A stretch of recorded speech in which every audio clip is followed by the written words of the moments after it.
Omnia Premium Pro gives you the confidence to eliminate dead water on thousands of lakes across the U.S. Exclusively on the Omnia app, use 10 unique data layers containing critical real-time mapping information to see water temperature, water clarity, contours, lake bed hardness, and important weather data all in one place. Matched with Omnia's loyalty credit program on all your tackle and gear needs, this is the only app you need in your arsenal for success on the water.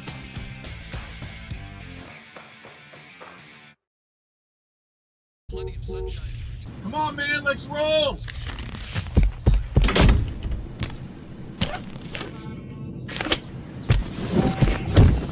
What the? To catch the fish, you need to be one with the fish. With PowerPole shallow water anchors, you'll get the ultimate in precision, power, and control, so you can catch more fish. No face paint or phony fins necessary.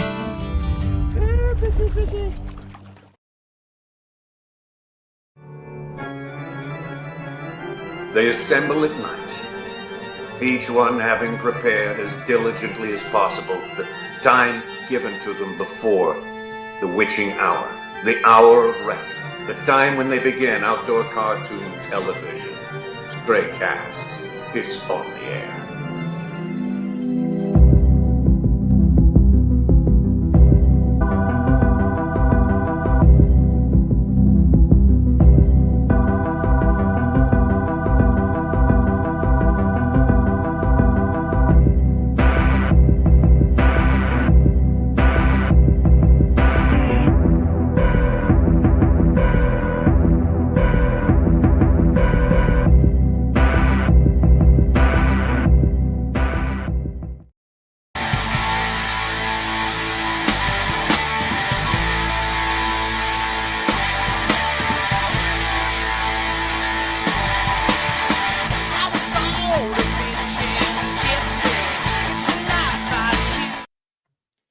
Good evening, glory, hallelujah to you. What the heck's your story and what's going through you? This is the glorified version of a Bass and Talk Show. I'm your host, Pat Renwick. It's Wednesday night. Give it up for yourself, Bass Galaxy. Come on. Come on. Time to party. Wednesday night.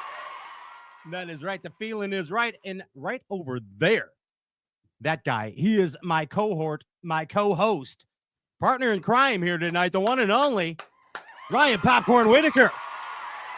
Hello, Popcorn Chicago Bass Fishing on Instagram. And Mini Ryan over there dangling. How is everyone feeling tonight? Good. How are you feeling tonight, Ryan? I'm okay. I'm not gonna lie. That traffic on the way here almost got me. Ryan, I'm really excited. I got to tell you why. We have just a seesaw sight fishing extravaganza happened to work up tonight. Yeah. We had John Cox booked, then Drew Cook won a tournament, and then Shaw retired and the stars aligned.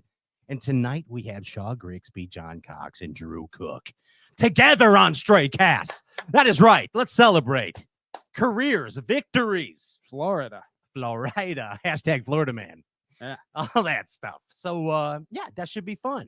And excited. Yeah, get your questions going now. To JR Rock and Shoal Fantasy on the Stray Cast chat board. And we're going to ask Shaw and Drew and John some of your questions tonight, whether they're about sight fishing or Shaw's illustrious career or what have not. So get those questions in now. And also, while you're at it, don't forget, like and share the live Facebook feed. There's every guest tonight is giving something away. John's giving something away. Drew's giving something away. And Shaw is giving something away. There's 3 prizes right there. Okay. And Pedro Fighter is giving away a magical, mystical pocket rock. So there's 4 giveaways tonight. 4 life-changing gifts. 4 life-changing gifts for real. Like and share the live Facebook feed. Your chance to win a personal prize from John Cox. Also, from the legend Shaw Grigsby. I think it's a signed push broom is what I heard. Right? Yeah, he's a handyman. For the mustache. And Drew Cook, something from Drew Cook as well. And of course, a Pedro Fighter Officia on Instagram, life-changing rock. Thank you, Pedro, for all pocket sized. Yeah, too. Yeah. These are the good. These are the good goods. It's life-changing. We all know we've seen it happen. We've witnessed It's the got energy. miracles. Yeah, no kabe duda, as they would say. Hey, you know who produces the heck out of this thing? And he's red on the head, like a ninja should be. That's right. You know what I mean? He's the one and only Andrew Ellenberger. He's a ninja. Yeah. What's up, Pat? What's up, Ryan? What are you doing? Hi, Andy. What's up, Wizard of Oz? I'm the president, Andrew Ellenberger. Pushing buttons. Pushing buttons, turning dials. You know what I mean? Producing the heck out of this deal, right? Yeah. Yeah, bud. See Happy Gilmore too? I did, yeah. Yeah, Couple I liked times. it. Yeah. I liked it. It was good for what it was. All good. Like the For look what it is, it's fine. For what it is, it's good. Makes you Yeah. laugh. That's all you want. Yeah. the other night, and I loved it. Yeah, exactly. I Wow. mean, it's, But I fell asleep. I LOL'd. I did. Yeah. I literally LOL'd, and that's, I guess, the goal. You know Yep. what I mean? Yeah. So, Comedy sequels are tough. yeah, of Yep. course. But this one was long awaited. But definitely good. Happy Gilmore too. Ginge, this show tonight is a wing dang doobadabi. You know what I mean? Yeah. It's going Look to be a at, good one. yeah, I mean, look at these guys that we've assembled here, Ginge. Crazy. Yeah, and Shaw's just awesome. I know you just were talking to him a second ago. He's so excited. He's amazing, yeah. He's just an amazing He's human. just an amazing human, yep. I want to win the Shaw Grigsby Prize, the like and share. I don't know what he's giving away. God only knows. Maybe it's a mustache comb. Fighter can win that. Imagine if Fighter wins the mustache comb from Shaw Grigsby. That would be pretty good. That would be really I cool. think the universe is ready for that. Yeah, Brad Watley could use it too. He's got that. What if John Cox grew a mustache? Anyway, hey, He should. Ginge, I know you got buttons to turn and Yep. dials to do and all that good stuff, and we'll see in a minute. We'll keep juggling down the river, as you say. That's the Ginger Ninja right there. What if John Cox grew a mustache? That's what I'm saying. that. Yeah, You just made me want to get a Twitter account because that's something I would put up there. What if John Cox drew? Yeah, I Yeah. mean that is a That's thought. good. Or you could use Facebook like Twitter. Hashtag use Facebook Sure. like Twitter. Hey, let's pay some bills. Okay. Where's that? You know when you hear that, when you hear those sounds. It's the one and only Whiskey Chips. He's Luke Foley. Home office, Luke Foley. it He looks is in like. the home office. He's a traveling Right. whiskey salesman. He goes door to door and sells whiskey. It's been a I'm home, working on the computer. How you doing? Good. How you guys doing? We're doing good, dude. We got a seesaw sight fishing. You know what I mean? Yeah, you do. I'm One zal, looking two zal, forward three to zal, it. Sam. The seesaw saw the Buckingham. Seesaw buck out. Lucky little Three Stooges right there. You like that one? Come on. That was brought to you by Red Bull. Thank you. No, I'm purely on the cafe con leche. I am sipping mass amounts of coffee out of my my tin cup mug. Luke Foley. Yes, It's a sir. big week here in the Yes. Chicagoland area. Big Derby coming up here in south side of Chicago. No Yeah. tin cup contributing to that. And you hear every week the official brown liquor of Bass and with the tin cup whiskey word of the week. And when you hear this word, you take a little sippy, and please sip responsibly. It could be a cafe con leche, as I have right here. It could be a ice cold Coca-Cola, or it could be a tin cup and tea. What do you call that? The dirty llama? The llama. that's a iced tea, lemonade, and Lemonade and tin cup. and Yeah. tin yeah. cup right Yeah. there, and and then you chase it with an old fashioned. That's right. I got two components: my tea and my whiskey. I don't There have- you go. That's a honky tonkin' nighttime rambling man right there. Foley, what is the tin cup whiskey? Word of the week. Bedding. Bedding. Bed. Oh gosh. Those Yeah. three guys. I'm going to be calling some people off work tomorrow.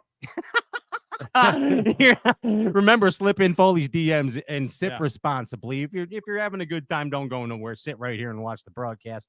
Slip in Foley's DMs. Will call you off tomorrow. The rest of the week, if you want, it's not even a Absolutely. problem. It's not Yeah. even. It's got you covered. Glad Gypsy to do got it. Glad to Gypsy do it. got it. So if you hear the word bedding, you take a sip and sip responsibly. Here's to bedding. That might happen. Yeah, I mean, we're going to talk about that. Remember, please get your questions in for the sight fishing. The Eyes Have It. What's the name for their band, Ryan? The These- Peepers. The Peepers. Perfect, Ryan. Very good. Get your questions in for the Peepers. That's great. All right, Foley, you want to stick around while we pay a few bills? Yeah, I'd love to. All right, Ginge, you got any infomercial music? There it is. It slices, dices, and even catches mices. This new amazing product, it is the Impulse Lithium Pro Pack. That's right. It's a 36-volt battery pack along with charger and a 12-volt cranker right there. Running the deal. Keep it rolling. The whole tourney deal. ImpulseLithium.com. And don't forget about Impulse Tournament Rewards. Yes, sir. Right there. Tournament reward. Yeah, any tournament with 60 boats or more. Ryan, you know what I You learned get free on to enter. Yep. $500. There it is. Extra 500. I was going to say. Yes. You know what else I learned? What else? Water clarity is so important to catch bass. Yes. Yeah, and I saw that on the Omnia fishing app. Boom, you can look at water clarity at your favorite body of water, like Foley's Ohio River. It just eliminates a bunch of time, right? All right, so you go there, hey, this got the clean water. Foley, you got to make a 336-mile run to find the clear water, and you did, and you won the derb. Congratulations. You don't have to call right. anybody. Yeah, you don't You even don't have to call anybody to get no yourself info. DQ'd. Yeah, exactly. Omnia Fishing app, Premium Pro app. Also get yourself discounts, earn double points on the Omnia Premium Pro app. And there's tons of codes out there, Omnia 10% and all that good stuff. So go check out OmniaFishing.com. And our code is OTPHJ. So just put that one in right there. Foley, you know what else is amazing that I What? take for granted and I realize on the river? What's that? My power poles, man. Like, what did we ever do without those things? I'm not real sure. What did we ever do? And I got to tell you, I did it not once, but twice this year. You know how I know my power poles are super tough? Was it? Took I off take- with them Took down. off. Yeah, took off in Yeah. 2 foot of water Yeah. with power poles down. You ever drag them down the road? Oh, no, I have not done that yet. No. That's called the Tom You do Bill. that, Ryan? I did it for not very long, only about 100 feet, but they're fine. They're fine. Okay. Hey, congratulations to Dylan winning the Opens, right, Foles? Yeah. Dylan Fallardew. Fallardew. Fallardew. Fallardew. He looks exactly like Paul Lice. He looks so Yes, much he like does. 84 Paul Lice. or 82 Paul Congratulations. Lice. That dude's awesome. Tomorrow, the St. Larry Opens, correct? Yeah, St. Lawrence. St. Lawrence Bassmaster Open. Open starts tomorrow. We got some horses in the race. Yeah, good luck to Eric. And- Eric B. And good luck to our co-host of Into the Great Wide Opens, Jamie Bruce, going to do a little Jamie Bruce. broadcasting. Brad's fishing that too, right? I don't know if the Chodornator is at that one, but I No? know Jamie Bruce is going to be on Bass Live broadcasting.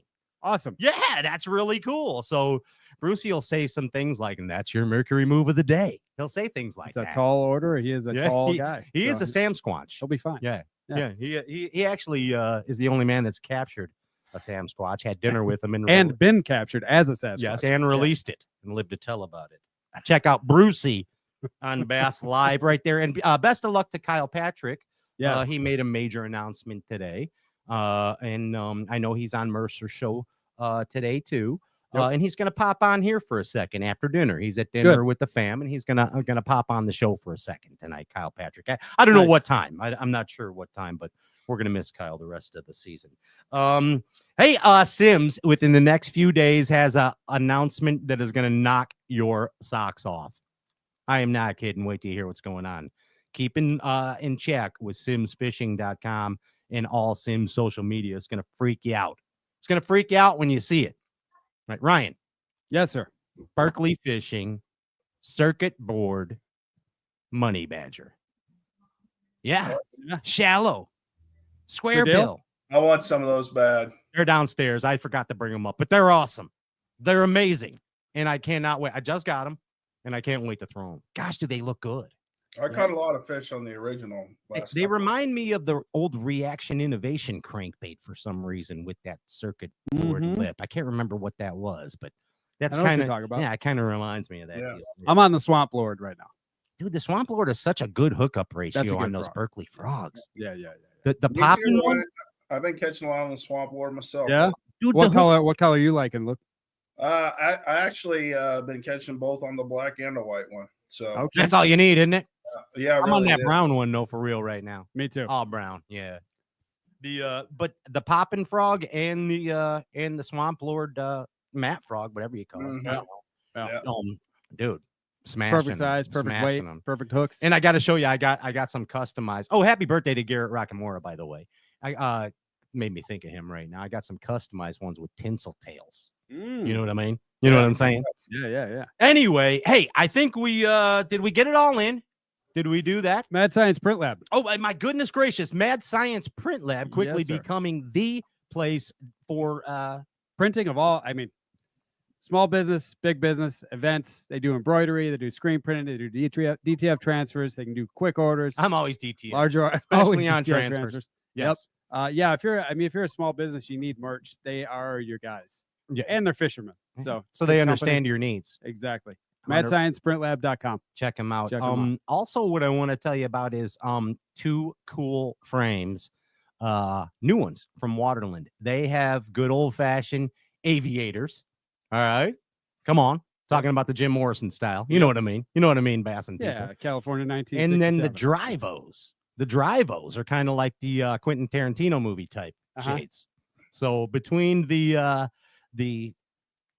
Drivos and the good old aviators, boom, brand new frames for you to look good in and catch bass. All right, let's do this. Let's do it. Let's put the power poles down. Don't you go nowhere. We're coming back with legend Shaw Grigsby. Let's just say legend Drew Cook. Let's just say legend Johnny Cox. We're coming right back. See you in a minute. Like and share the live broadcast. Tons of prizes coming your way. Peace. See you guys. Yeah, look. Right back.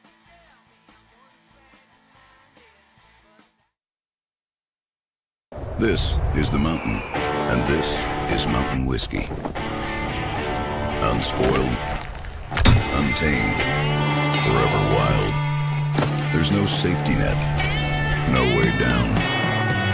Up here, it's just man, and the mountain, and his tin cup.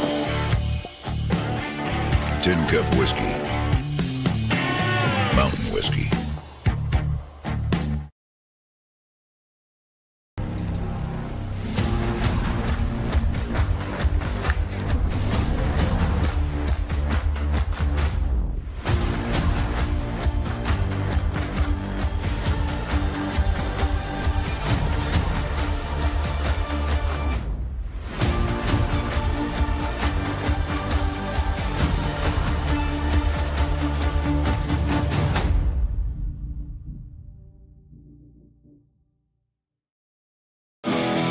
Realize your boat's potential with outboard performance accessories that improve the handling, speed, and economy of your boat. Find your perfect accessory from Bob's Machine.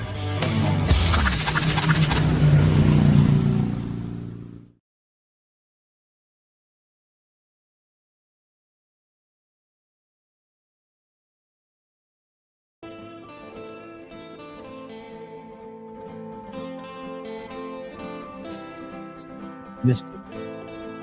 Come off in the horizon. Some ombre with eyes like lasers. Focus across the universe and into the waters. Finding success in bassing. Ladies and gentlemen, we are so proud to bring to you at this moment, as Ryan deemed them, the peepers, the one and only legendary Shaw Grigsby. Legend in his own right, Mr. John Cox. And of course, the one and only, super cool, Mr. Drew Cook. Here they are, ladies and gentlemen. We welcome the peepers. Hey, guys. What's going on? You know. Just doing John Cox stuff? Yeah. Yeah, just hanging out in Florida, dying from the heat, pretty much. Man. Drew, how you doing, Drew? Drew can't hear us. I see by the puzzled look on his face. But, ladies and gentlemen, I do see up in the right-hand corner the one and only legend, Mr. Shaw Grigsby. Hi, Shaw. How are y'all doing this evening? Dude, Shaw, thank you so much for coming on the show tonight. For real. Absolutely, man. And you look pro as usual. Let me tell you. Old school. Old school proper bassing, man. I like it. I like it, Shaw. Yeah. I mean, John, can you believe this? Your hero. That's your hero, John. Oh, man, I know. You know, what's crazy is that day I'm watching the, the weight tracker, whatever they call it, the live score track. whatever it's called. Yeah, and I'm watching it, and Shaw just keeps climbing it. And then it was like, oh, he just caught a 6-pounder, and I'm like, oh my gosh, he's gonna get a camera, like. And so I was hoping so bad that he was gonna get a camera on the last day. It was really cool to get to watch that Shaw that last day. That was I mean, I don't know, it was incredible. Well, it truly was kind of a dream finish there to get a camera on the final day of your career. That was pretty special. So yeah, it was amazing. Drew, do we have you now? We still don't have sound with Drew. Look at Drew though. No sound. He looks ready. He does. He looks like he's ready. Are you there, Drew? I can see his lips moving. You want to do like a Japanese movie for Drew the rest of the show? How about exactly, Shaw? Yeah. I am very proficient at sight fishing. No audio. We're kind of here. Oh, I can hear him, man. There, ladies and gentlemen, it's Drew Cook. Yes. There he is. Have we got you, Drew? I think we got it. Sounds like you're in space, but maybe y'all can hear me. Heck yeah. Can you see us? Drew? I don't think he can hear us. And now we're going to send it back to our weather correspondent on the street live in Florida.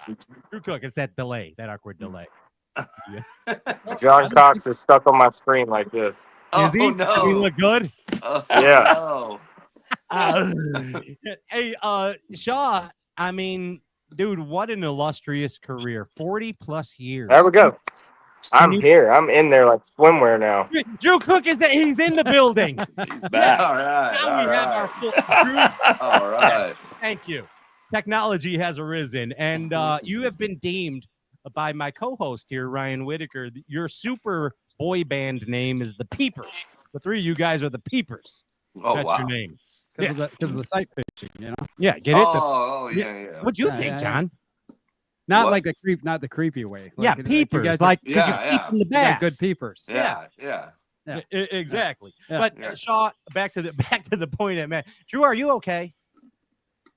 I'm all right. I think we're getting there. Okay. He's Okay. Shaw, he's figuring it out. He's Okay. having some I trouble think I with got it technology. He doesn't have nearly the years of experience as you, Mr. Grigsby. No. But it does look like he might have the biggest shed I've ever seen. Is that give us a little look there, Drew? Are you in your shop? Look at this. Say what now? Oh, It's no. like a I was 40 saying, are you in the shop there? Never mind. I didn't get it. Oh. What is going on with Drew? I don't know. Hey, Shaw, let me tell Let's you, get that fixed 40 years, somehow. all right, and 20 of those We'll with walk the over one here. cast show. 20 years on one more cast. That's longer than Seinfeld, John. I'm trying to think of the first time I watched one more cast, and I want to say I was like still in elementary school. and I just remember being like, Mom, that's why when Shaw ran down the Wekiva River, I think it was the Wekiva, right? It was. Yeah, when he's running down that Wekiva and that tree's laying over. I remember when I first got my mom to get me this rowboat, and we rowed it in there from High Banks. And I said, I told you, this is it. Like it was, we went that tree that was overhanging that he ran under. I mean, it was, I'm getting chills talking about it, but, I remember every one of them shows, and, Shaw taught, people are like, oh, fishing, you just don't, but when Shaw would catch fish, it's, you realize how fun it is. You're like, gosh, that guy is having a blast. And, it really helped me decide what to do in life, I guess. You chose wisely. Yeah. You'd still be painting garages, John. Really, I know. I thought about that when I was fixing the pool pump yesterday. I'm like, man, this could be every day, and I'm terrible at that stuff. So luckily it's working out all right. Shaw, we learned so much from one more cast, and not, as John said, just to have a good time bassing. Do we have you, Drew? I got y'all now, I think. Oh, now we have Drew Cook. Now it's shaping up into a party. We're catching you up, Drew. There's some electricity around the house in my shop. Apparently, if I put your phone next to the metal outside, it geeks out a little bit. No, well, you're crystal clear now. We'll catch you up. We got legend Shaw Grigsby, as you know, and of course your cohort there, John Cox. And we're talking about 20 years of the One More Cast show with Shaw Grigsby. And I mean, dude, how many years was Seinfeld? 9. Yeah, you blew Seinfeld away, Shaw. Blew it away. I mean, come on. Yeah, but Seinfeld was making like millions, you know. We were like paying to be on TV. Yeah. What year did you start the show, Shaw? 97 was the first year we were airing. Yeah. So. Yeah. My favorite ones were not necessarily the Bassin ones. I would like when you would do stuff like skip docs for Snook. Like maybe it was like Jensen Beach or something. Like old He's ones. going way back. Yeah, I know, dude. I know. Or like you did one where you were like bundled up in winter sim stuff, catching tarpon. Like it was like 30 degrees and you were catching tarpon. So this will kind of shock you a bit. So my number one highest rated shows that I ever had, guess what they were? Saltwater? John might know this one. What do you think, John? Were they in the Springs? They were catfish shows. Catfish. Catfish. Golly. Doing Billy Dance. I mean, everybody loves catching catfish. I guess because they're going to eat them, you know. And so I mean, but they outperformed.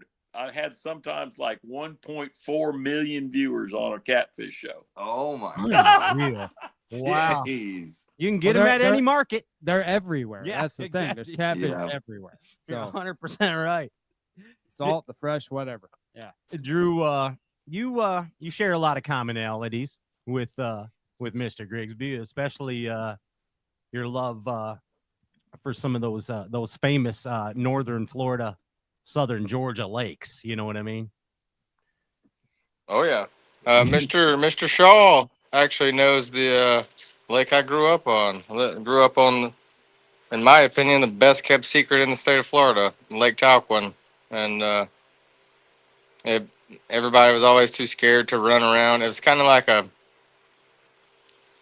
I'd say it's kind of like a Rodman. It's got a bunch of standing timber, but it's got freaking big ones in it. If somebody stuck a gun to my head, you know, had to go catch an 8-pounder, that's where we would go. Is that right? Caught many of them there. Look at Shaw It's an awesome fishery. Yeah. That brings back memories because I won a Talquin Bass Association tournament there, the big open they had back in 79, was it? I believe it was 79. Wow. Long time ago. Man. I just want to know, were any of y'all alive then? Not yet. I was I think I was 85. Pat was, right? Yeah, I was alive. Yeah. I was born a couple. I was a twinkle in my dad's eye. Wow. Your dad was still in the woods hunting Sam squanches, Drew, at that time. Yeah, that's right. I was -4. Hey, Shaw, again, just an amazing career. I want to shout out a couple bullet points here, highlights of your career that stand out to us, and please, John and Drew and Ryan, pop in at any time about this stuff here.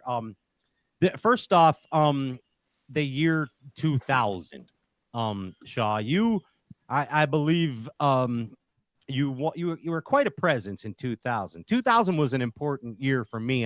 Bass fishing. Yeah. I mean, it saved my saved my sanity in the year 2000. And I remember you winning 2 derbies, wasn't it, in 2000, Shaw? Back to back. Yeah. Back to back. Yeah, man. I mean, Seminole, and then what was it was a Florida one, and I think it was Toho, Kissimmee chain. Yep. And then Seminole. Yeah. And then Seminole back to back. And then you won at Seminole in 99 too, right? Gosh, I guess. True, isn't that a great problem to have? I think awesome. I won it. I think I won it. It's great to be old. But I mean, I mean, and we saw you. You were very important to us as bass fishermen in the Chicagoland area because we got to witness you on some local stuff in the 2000 Bassmaster Classic, throwing That spinner was a baits and fun docks. one. Oh, Yeah, man. Catching fish while eating a sandwich. Yeah, cool stuff. Shaw Grigsby stuff. Yeah. I mean, just some amazing moments there in the year 2000 from you, Shaw, and of course, tons of other cool tournament moments. Here's another one I jotted down: rod butts. When I think of Shaw Grigsby, I think of floating rod butts. I do. I do. You know what I mean? Those the cushions. Yeah, the cushions. Yeah. They saved your ribs. They saved everything. My rods. I've had a number of rods go overboard and come back and find them floating. With the cushion sitting up and boy, if you watch saltwater, I mean any saltwater videos or whatever, everybody has them now. Really? It's an amazing tool. Yeah, I always just went dry. I thought they were shiner traps. I just went right by them, Shaw, when they were sticking up. Just kept going. But I mean, I always, when I see those, I think Shaw Grigsby. So great, brand association there too, synonymous with that. That's pretty cool, Shaw. And you said you're not a gazillionaire like Seinfeld, but we all know you made 16 gazillion off of the rod butts. Congratulations on that accomplishment. Right there. I think about you being an amazing dock skipper. Like you are a heck of a dock skipper, Shaw Grigsby. And I mean, spin pole, bait caster, you can do it. Drew, I've been in the boat with you. I've seen you skip docks. I've seen you and I have a special name for it. We won't call it right here, Drew, but I almost did it on accident. Out of respect for Mr. Grigsby, otherwise we would. But but you're a heck of a skipper. I think of you as an amazing dock skipper. You ever think of yourself that way, Shaw? I used to skip a lot, and but I never really considered it. It's part of fishing, and man, I'd see these guys, like Denny and Biffle and those guys that were just incredible at it as I was, in the business and kind of working my way through it. And they were really amazing at it. And so I never, and now we have somebody, like Andy Montgomery, and you got just guys that are so proficient at it. They put it anywhere at any distance. Man, I still see you skipping those shrimps under the dock with for snooks. I'm like, this guy's the king. I don't know what to tell you. You're really good at it. You're really good at it, Shaw. Well, here's the deal. You're always smiling. Do you ever get pissed off? You and John Cox share that commonality. Cox is the same way. Yeah, I know. Now, Drew, you do get mad. I've seen you. I do. I get pissed off. Yeah, you do. But I mean, John and Shaw, they're both just always smiling. I'm going to buy a car from you whenever I see you. The way I look at it is that we're so blessed. It's hard to get pissed off about it. I mean, I do. I have some foul words at times. I remember at Pickwick this year, and I got it on video because I'm running my camera. and at Pickwick, I'm going down, and something happens with my power pole, and it just gets blown in and crushed on the dock. And I'm like, really, and it's the very first tournament with the boat. Like the first tournament day, and I'm already dinging it up. I'm like, you got to be kidding me. So, but. Normally, no, I don't, and I got a kind of a cool story about this. It just happened, a month or so ago that I was in church and my preacher was talking about taking his wife, which is at the time was his girlfriend, 17-year-old girlfriend, to meet his dad. Okay. And his dad was working on a car engine. So John knows exactly what I'm talking about because he's working on the pool pump.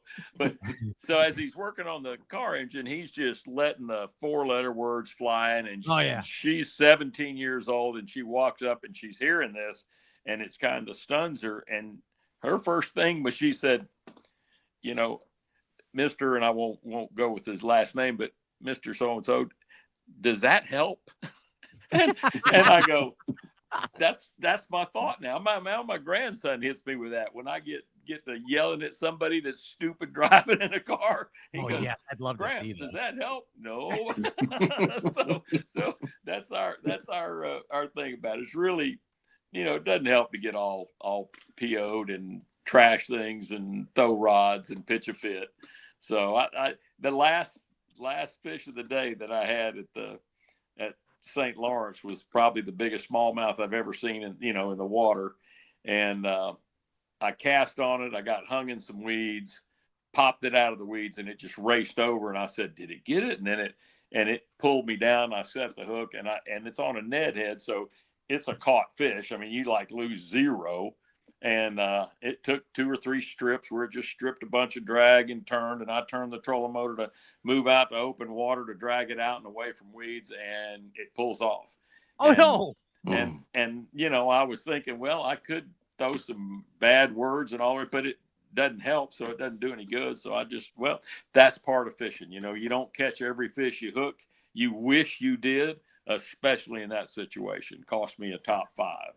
Don't we all wish we hooked everyone or caught everyone we Man, I could show you how to lose some on a Ned head. I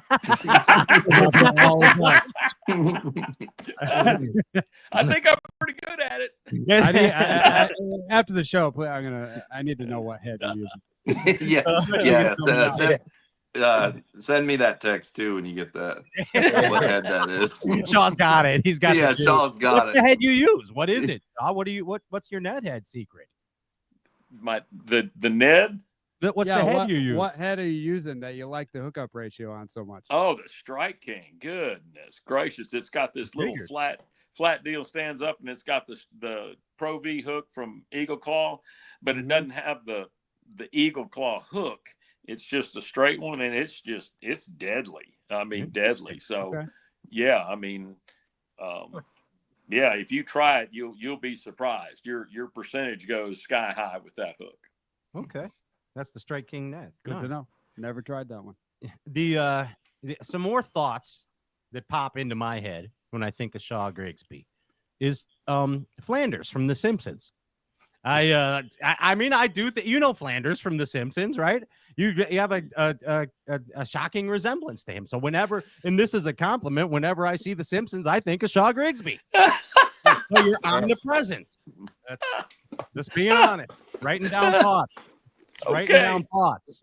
So thank you for that. Another thought I have of yours, Shaw Grigsby, is the time that I left dinner from you with you gave me a bruised arm. It was one of the best dinners I've ever had in my life. It was you and Bernie Schultz, Pete Glusick. We were doing a Bass University in Chicago. There was I remember that. The Bass Buzz radio show at the time. And I'm like, oh my gosh, I get to sit next to Shaw Grigsby at dinner. We're eating pizza, Chicago pizza. And you were just telling me stories. And every time you tell me a story, you pop me in the arm and you're boom, boom. Yeah, Pat. Boom. Yeah, Pat. Boom. And I mean, I was bruised by the end of the day. See this? Shaw Grigsby did that right there. That's a Shaw Grigsby memory. I think of tube hooks. When I think of Shaw Grigsby, I think of tube hooks. The HP tube hook. Yeah. I mean, that was a deal, huh, Shaw, with the clip?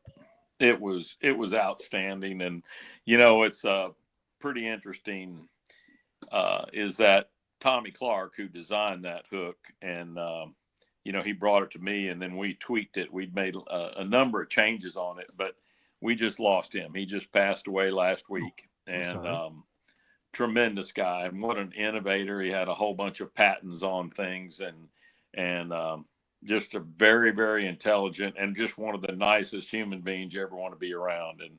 And so we lost him last week. So that's sad. But yeah, he was the primary guy behind that hook. And what a monumental hook in Bass history, for real. Yeah. I mean, it stands out. That's the first time I saw Shaw on TV, was watching the Big Mouth Forever video, and you had that tube on, and I think you had the weight under it, skipped it under that dock, and I was like, gosh, I went out right then and bought some and started throwing them. Look at that, man. I'm telling you, that Jumped HP on your hook, bike and went straight to the store. Right? the HP Yeah, hook. yeah. I couldn't find the weight, so I never was able to do the weight thing. You know, where you clip the weight in it. Yeah. You know, so mine were always weightless. So when I would twitch it, it was always right on the surface. And I just remember seeing I remember seeing the fish come out and eat it, and just being like, man, it was pretty special. Yeah. When I think of Shaw Grigsby, I think of conservation. You are one of the forerunners in carrying Ray Scott's conservation message that he implemented years ago. And Shaw, whether it's been any form of animal or fish, you've always practiced conservation, and rightfully so. And properly, may I say. So thank you for that. Thank you. We all need to take care of what we have so that we pass it down to future generations, like my generation to John's, and John's giving it to his kids and passing it on down to everybody. And so we can still have the opportunities and enjoyment that, that I've had. So, yes. All right. Thank you.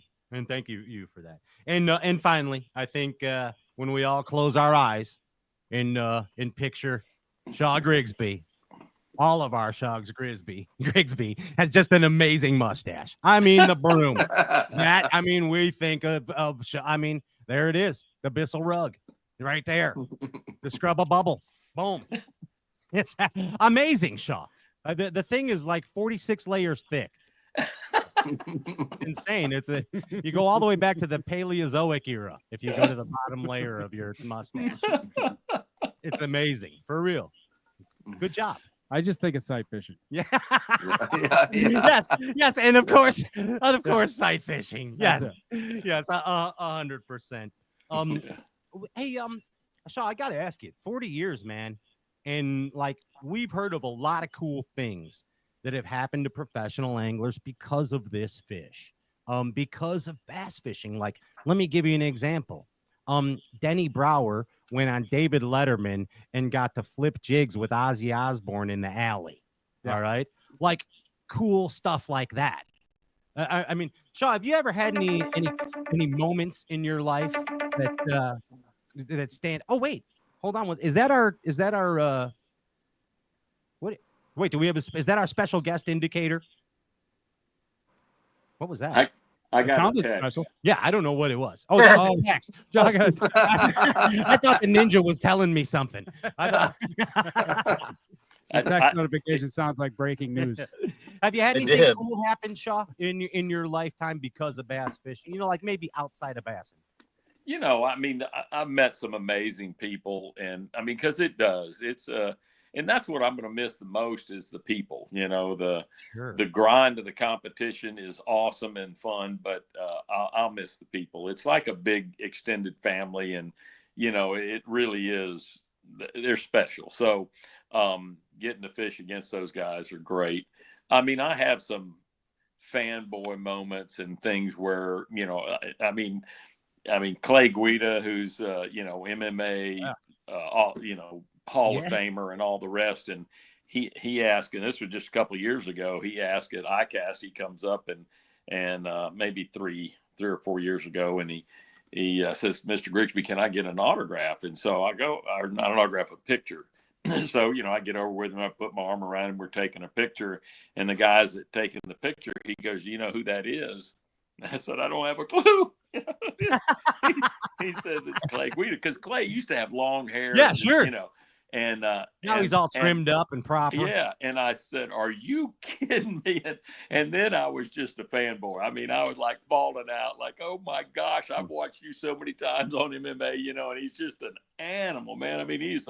He's a tough dude. And so, I met guys like that, and then some,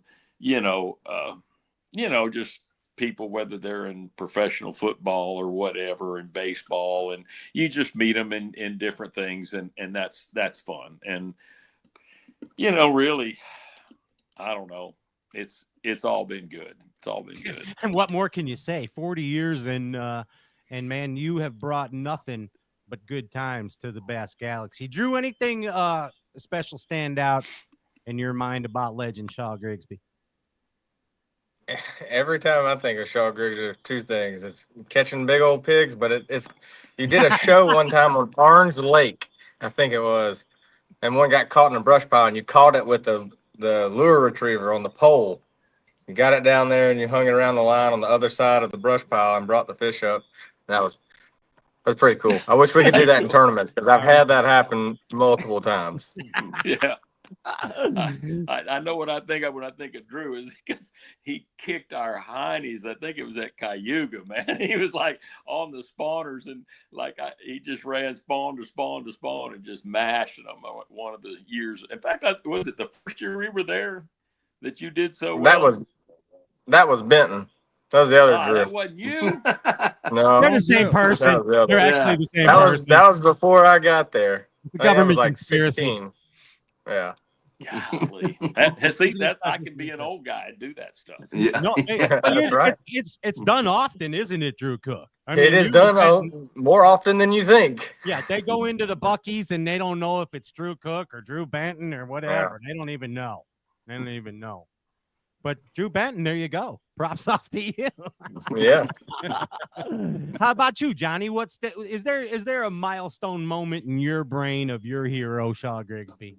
I mean, I feel like it was yesterday when I met him at the fairgrounds. You know, that's kind of what got me going and fishing. I remember I was so afraid to talk to him, and my mom had to talk to him because I was just afraid to talk to him. And my mom was like, "Where does he need to go to catch a big bass?" And he was like, he needs to get some shiners and go to the Glen or something, you know. And man, it was just, I don't know. I feel like that was just the other day, but that was forever ago. But wow, I wonder, Shaw, you know, when you were filming the big mouth thing and, you know, and you're fishing there, did you ever imagine what would come after that? Like, how do you remember how you felt back then? Like, did you think, you know, did you know this was going to be most of your life, your career, like all this stuff? Wow. You know, I'm just like, you know, it's just crazy to, you know.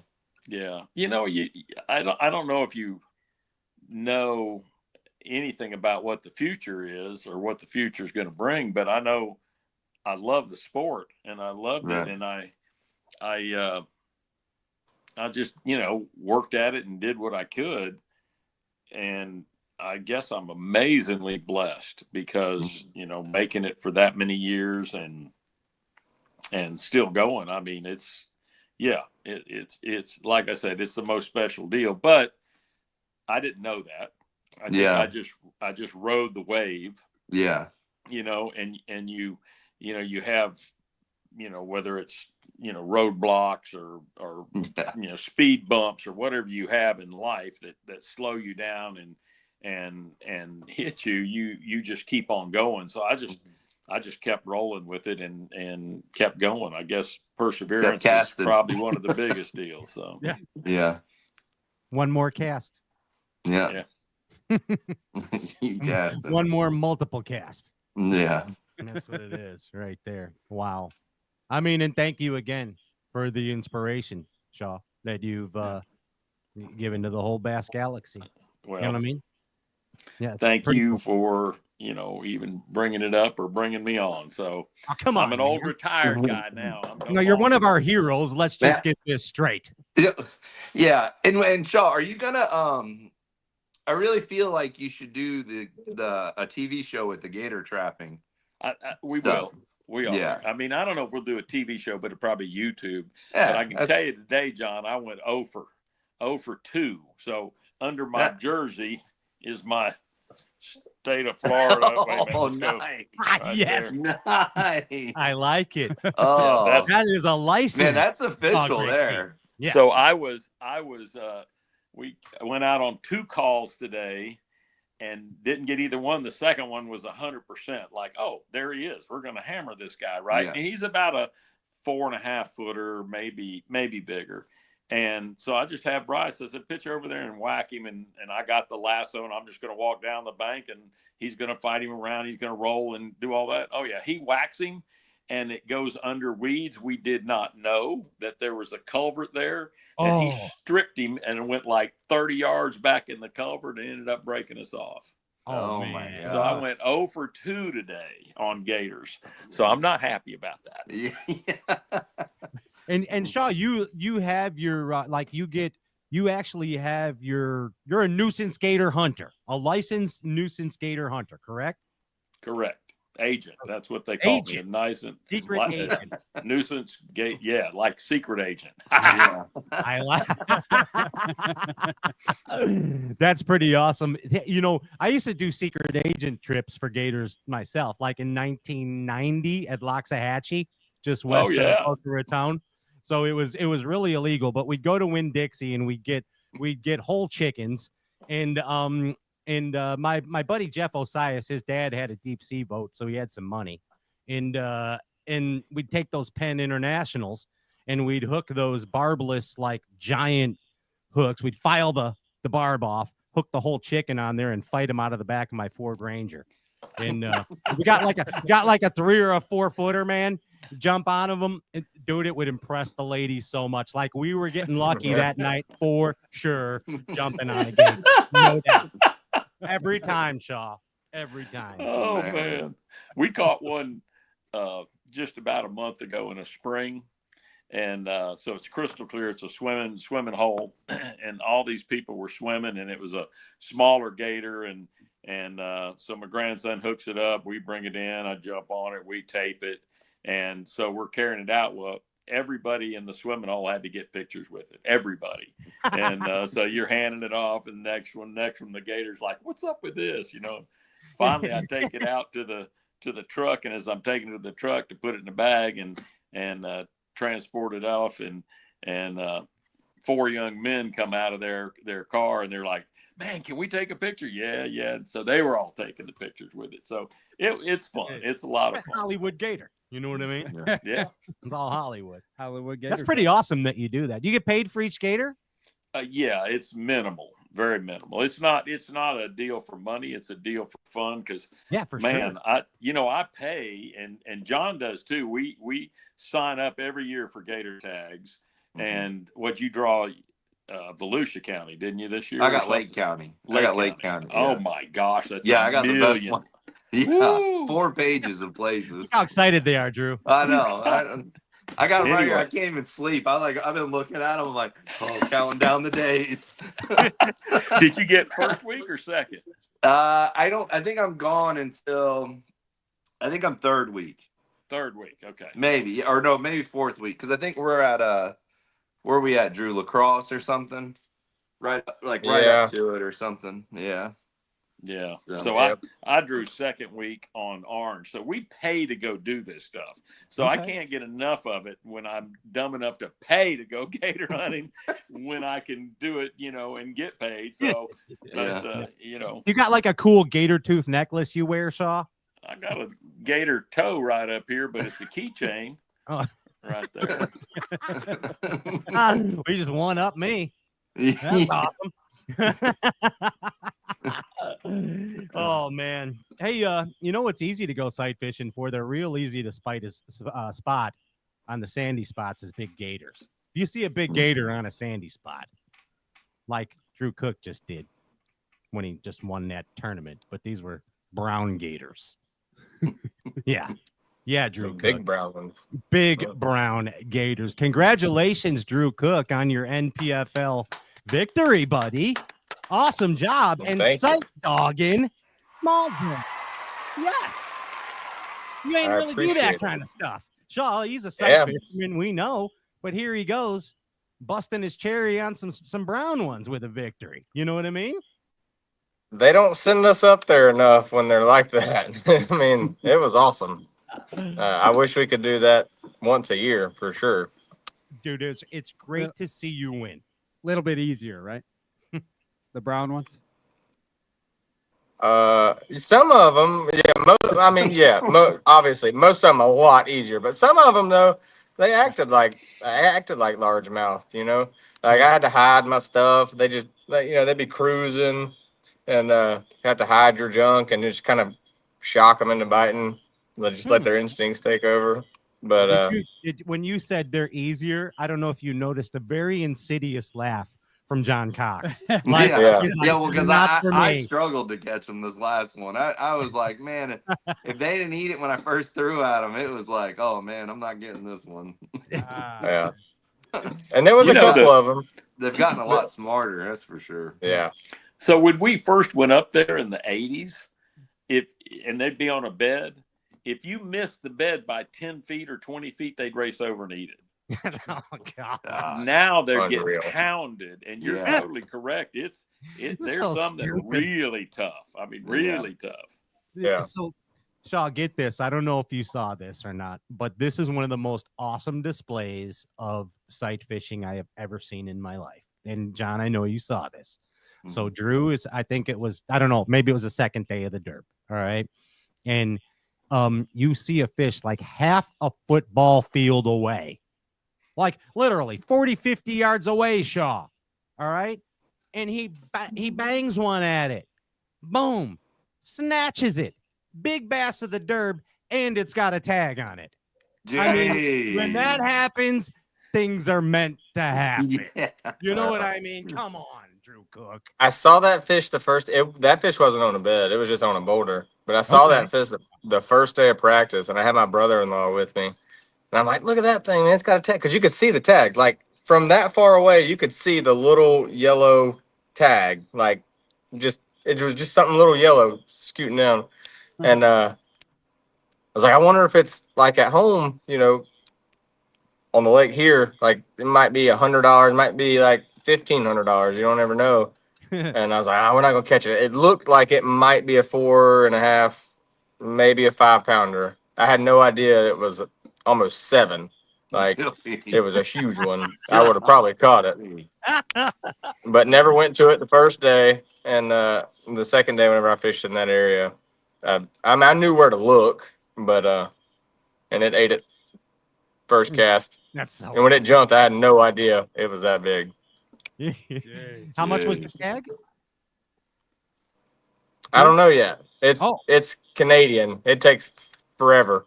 Oh, then you got to convert it to euros and then Bitcoin, and by the time it'll be $6.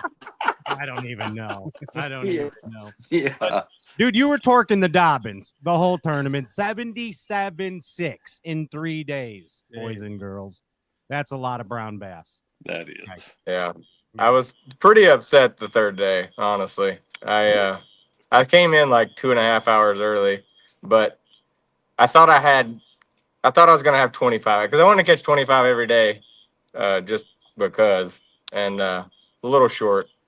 I had 24-14 or something like that. Jeez. So, I mean, you had 27 pounds or something the first day, for crying out bejeebies. I did. That's nuts, dude. That was fun. Yeah, that was probably one of the best tournament days of fishing ever. I ran straight to a 6-pounder. I caught it on the first cast. I got on plane, got back down, caught a 4 3/4, got on plane, run out into the lake, pulled into a place, and like Hackney and a couple other guys were in there. Snuck over to one that was like a 5.5-pounder, caught it, went over there next to Hackney, and then caught another that was 5-pounder. And then I got on plane and left. Went back, got fuel. I had a 520 that was on the way back, and I went and caught it, and then just Cadillac'd all the way back to the boat ramp. I John Coxed it all the way back. Oh man, just porpoising his way back. I love it. And Drew, what a proper victory! And this is a little segue into our sight fishing symposium. That's a word I learned today. And you patterned sight fish, didn't you, Drew? Like you figured out the pattern to what these bedding bass were doing, which is a science within bed fishing itself. You sounded like Bill Dance just then, by the way. Hello, everybody. I'm Bill Dance. And on today's show, Drew Cook, Shaw Grigsby, and John Cox give us a sight fishing symposium. All right. So basically, you patterned them, right? Yeah.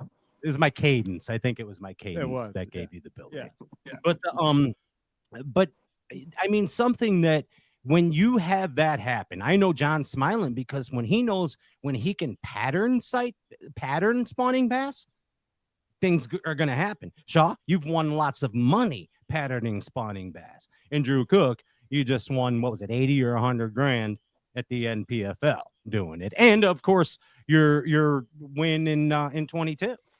100 grand. 100 grand. Thank you. Ding, ding. Sorry. That's why you got that new 4-wheeler. I saw that deal. You and Finn running around in there. I like it. Oh, yeah. Drew, were you getting them all? No, it's too hot and dusty here. Were you getting all these fish on the same thing? Like, what was the pattern? Pretty much eating the same. What was the pattern, Drew? Yeah. The betting pattern. What was the commonality?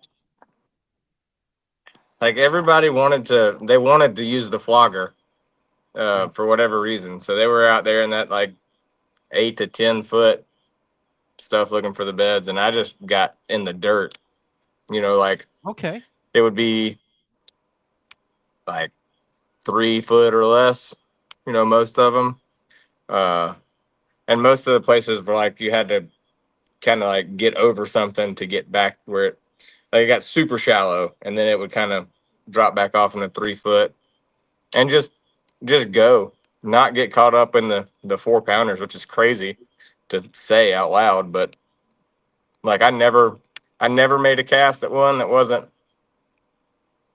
over 4.5 really. Wow. Because how did you know? I mean, you just knew just by looking at them, or did you stick any in practice and weigh them or anything like that? The first day of the tournament, everyone that I caught, except for one, I caught in practice. Okay. Yep. And then after that that, made them a little harder to catch then too, probably. I caught every one of them except for one. I caught on the first cast. Wow. Okay, you found good. But then, because the whole practice, that's the first time I'd ever really smallmouth fish for them when they were on bed, and you can't tell the difference. Like they all look like 3.5 pounders. Yeah, you had to look at their face. Like when they started getting meat around their lips and their cheeks, and that was one was a 5-pounder. So that was the ones that I would go to, and it could be a 4 3/4, or it could be a 5.5. Like you never knew. But it was a nice one. What a derb. What a derb for you, man. I mean, and again, like, basically a textbook 101 pattern on the beds, pattern bed fishing. I noticed too that, you know, you were talking about the flogger. John, you flog, John? I'm not big on flogging. You know, I mean, I've tried it a few times. You could have fooled me, but I don't know. You know, I think, I'm not into that stuff that much. Okay. For anyone at home, if you're wondering what a flogger is, don't just Google flogger. Google flogger fishing device or something. Yeah. Don't just Google flogger. Shaw, are you familiar with the flogger fishing device? I actually carried mine up to this last tournament last week, and I put it in the boat for 2 days of practice and then pulled it out and put it in the truck, and I never used it one time. Not in practice or in the tournament. I did, you know, exactly what Drew was talking about. I'm fishing shallow and I mean dirt shallow, 3 feet, 4 feet, stuff like that.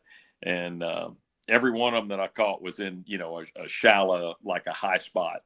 And they were, you know, I didn't think they were bedding, but apparently they were. And Keith was saying that he had caught a male and it couldn't get a 7+ pound female to bite, and Keith Carson, and then dadgummit, Chris Lane said, you know, was talking about them bedding. So I just didn't pick up on that they were bedding, but I'm an old guy, so. Well, you're allowed to do that, as we established earlier, as you laid the ground rules down, Mr. Grigsby. Doesn't matter as long as you catch me. But he's Shaw Grigsby. I'm with you, Shaw. I don't know if those fish are better. I feel like a lot of them are fry garden when we get there late. You know, because like one day they'll be like, you know, on that one boulder, and then they'll slide over a little the next day, and you know. I didn't really. And they'll move while you're fishing for them. Yeah. Yeah. Yeah. I mean, the water temp was 76 degrees. I mean, goodness gracious, it's and they warm. do it so fast up there. But I don't doubt there were still some lingering, that were spawning. But there were still a lot, Yeah. up shallow, and Yeah.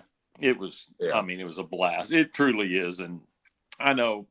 I used to go up there or tried to go up there every year. And I know Scroggins would go up there every year. And I can just tell you that that's a place to go. And when Drew hit it, like, what was it, 4th of July or right at the end of June, beginning of July, that's the time, really the season opens on the 15th of June. And as long as you get up there after that, you can go fishing. That's amazing, man. And like Ryan said earlier, his thought of Shaw Grigsby is sight fisherman when you first think of Shaw. And Shaw, John, Drew, we all remember our first. I mean, that's a very important time and milestone in our life. And Shaw, I want to hear about your first time catching a sight fishing bass. Oh, yeah. Wow. So we're having to go way back. He's got to go through. He's got to really think about this. So back in our days, and I mentioned this today in another interview that I did, but back in our day, in the 60s, when you'd get a strike on a worm, you'd get the bite, and they said to push your button and let the line Smoke out, let Marlboro. him swim with it, and then reel down and set the hook. It was like a dog with a bone deal, and which was total BS. And of course, we're learning most of this. That's what Cox does now. It's most of the stuff I've learned that I fished over the years, total BS. Now that we have forward-facing sonar, we know it was all BS. Yeah. But anyway, so catching. They said you couldn't catch spawning fish, and when you're a kid and you're just fishing, you're not catching very many. If you can catch one, it's good, and you watch a fish sitting there in one spot, and you say, I'm going to mess with him because I didn't have anything else to do. And so when you ended up catching one, you go, oh my goodness, you can do this. And then you get to refining it a bit and all, but it was a long, long time ago. And yes, I have forgotten my first. You old sailor, you. Only my first bass. Okay. Okay. I remember catching my first bass, but I don't remember catching my first sight bass. Okay, there you go. All right, well put. How about you, Johnny? Tell us about your first oh gosh experience. My first betting experience, it was probably down at Gemini Springs off the dock. Okay. And I remember this bass just swimming around one of the pilings, and I think I had like a sluggo or something on, and I remember dropping it down there and popping it, and he would chase it away, and he might have been on a bet, it might have been fry guard, whatever it was, but that was the first time I was like, man, it was like that thing, like he was protecting the pole. I had no idea that they were spawning or guarding fry. Pretty much until I started traveling with the Kramers, and then they kind of were like, "Hey, this is what they do," and they kind of explained a lot because I didn't really read much back then either, so and I learned with a lot the Kramers. from them. Yeah, Joe and John. Yeah, okay, awesome. Yeah, and they taught you, legends. Yeah, Legends. everybody. I remember I didn't realize who they were until I started fishing like some co-angler stuff. And everybody's like, how did you get connected with those guys? Because they are so tight-lipped about a lot of stuff. And it was just crazy. And I was like, I don't know. I just asked them for, if I could ride with them. And they said, yeah. So, yeah. So pretty crazy. That's awesome. That easy. How, yeah. Dude, so he learned from some legends, Shaw, the Kramer. They truly were, man. They kicked our honeys a bunch back in the day. So. Yeah, no doubt. That's why he's so good. What about you, Drew? How about you? You remember that first sight dogger? I do. It was off a dock. There was a broke down boat slip dock over there, and it was probably about, I don't know, it was probably 14 inches long, and I had a culprit red shad Hell yeah. with a true turn hook. Yeah, And yeah. just because it never leave, and it would just like spin around on it, and I'm like, man. So I kept throwing it. It probably took me like an hour, honestly, and finally it did it, and I was like, oh, this is cool. And then like just sight fishing, period. Like whether it be like the little brim or shiners around the dock, and then like a lot of the offshore fishing, saltwater and stuff, like catching dolphin and all that stuff. Man, I just love watching stuff eat it. Like it just doesn't get any better than that. And I've been in the boat with you, John, and witnessed some amazing sight fishing, Lake Murray, Lake Okeechobee, where else we've been in the boat together many times sight fishing. So I haven't got to watch you firsthand sight fish, and I've got to see Drew Cook do it as well in Florida. And one thing that I notice about you guys, about all you amazing sight fishermen, Chris, Corey, Johnston, fishing with them as well, you know how to read bass, or it seems that way. Like Shaw, from a bass fishing fan, it seems like every move the fish is making. But I mean, Shaw, there is a science to that, isn't there? Reading how fish react, reading their moods. Can you give us some examples of that, please, Shaw? Yeah, if a fish just takes off, like you show up and it's running away, and that's going to be time, and so then you have to judge how long to wait. But if they'll stand you up and look at you, and then you start looking at the fin movement and their actions, like Drew said, he was spinning around in circles, and that's getting closer and closer, that you're gonna be able to get that one to bite, and so activity. And so I'm watching everything from the fin movement, the tail movement, and the activity of that bass. Is he turning and following your bait? Those things really key off on whether or not you're going to catch it pretty quick. So those are Drew, would you consider those positive cues then, when the bass keeps doing things? Yeah. And the color of them. The color. Like them real light colored bass that are almost like translucent color. Hard to catch. Really? When they turn dark color, it's game on. Really? Yeah, that comes down to that they're actually on Lake on the south end of Lake Michigan here. The light colored smallmouth are the biggest ones, like down here. Right? I fish it all the time. I guide out here, but if you find a big light color tan one, it's going to be the biggest one. And I 100% agree with you. That is going to be the hardest fish to catch that you'll ever find. So what is that? But you're talking about largemouth being lighter colored. Yeah, why? Catch, right? I'm talking about largemouth. Yeah. Yeah. Why is that? Yeah. Is there any science behind that, or anything you guys know about that? Well, personally, I think it's that they're spawning. When they do that, they get that real bright color. They're rattlesnake. They're actually laying their eggs, and at that point, it's like Drew said. You're pulling teeth. I've gotten very few of those to bite. You will occasionally, but the male will still go, but the female is just really, and that's really all we care about catching is the big female.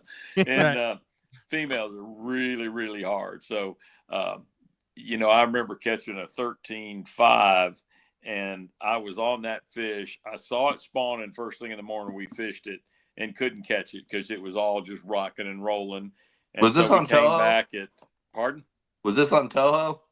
No, this was actually on at Denellen. Okay. Oh, go ahead, keep going.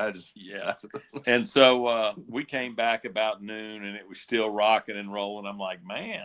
So we came back about 3:00, 3:30, still going at it, still rattlesnaked up, and I call that because the colors get so bright. And yes, and I love it. And I said, well, this girl's got stamina because it's been all day, and so we ended up, the sunlight got down, couldn't see it. So we left and came back the next morning, and we started working it, and it had changed colors. We ended up hooking it and catching it, and definitely it changed and finished the spawning cycle and caught it. So timing is everything on those, of whether they'll really protect or not protect. Time. I like it. Interesting. Hey, we kind of whizzed through that flogger thing. I got a couple questions. Get back to the flogger. Because it's a relatively new thing, and I think they don't flog though. Yeah, John's not I a don't know flogger. anything about it. I have Yeah. one that's in my Okay. garage that I've never remembered to put it in the boat to bring it up north yet. Okay. It's still in the box. Shaw, Shaw, you said you packed it up. Have you got much experience with it?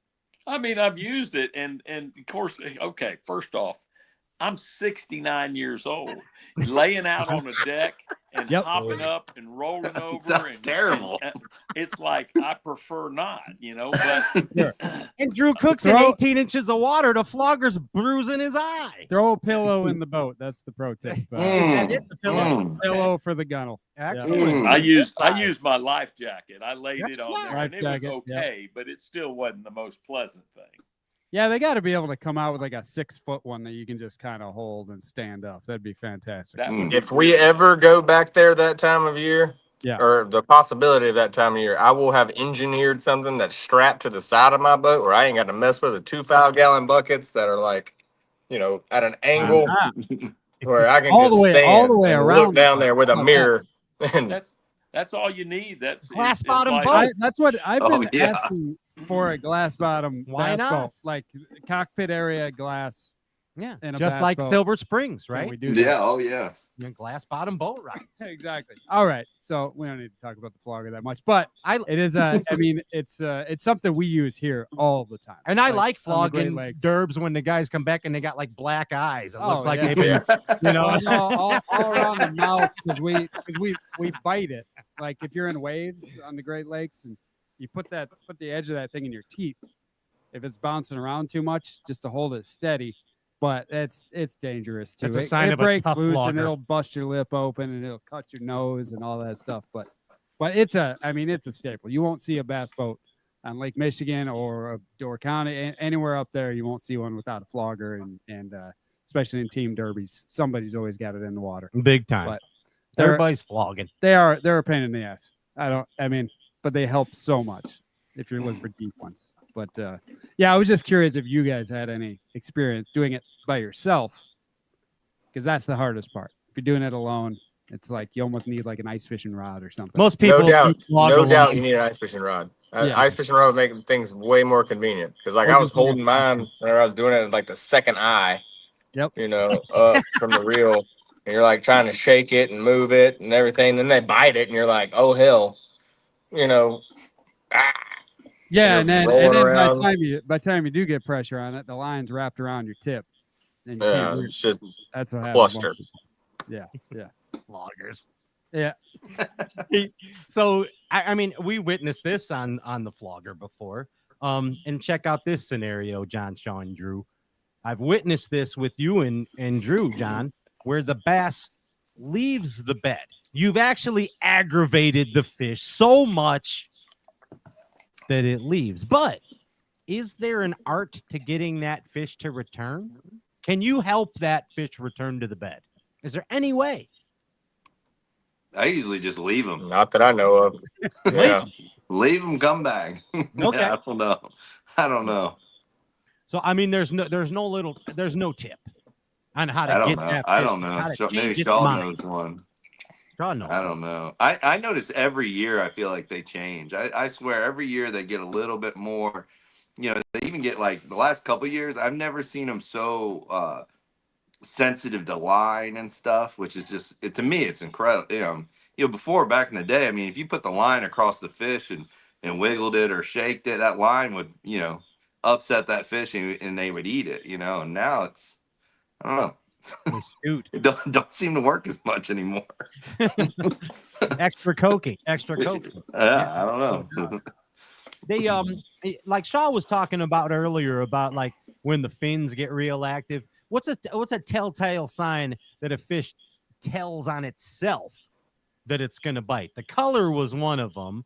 The fin shaking was another. What's something else we can look spinning at? too. Oh, the spin. Yeah. Anything else? The spin. I mean, I don't know. The ones I really enjoy are those ones when you troll by them and they come up and meet your trolling motor. Yeah. And they come up and they're like, what is that? and then they go back. I mean, those there, you're like, oh my gosh, Yeah. this one's Oh, gonna be aggressive. fun. Yeah, those are my favorite ones. If you're listening to the podcast tomorrow, Shaw Grigsby just gave the most giant double thumbs up to John Yeah. Cox's statement tomorrow. I've had a couple of them. I had a big one at Toho, one of the BASS tournaments I won there.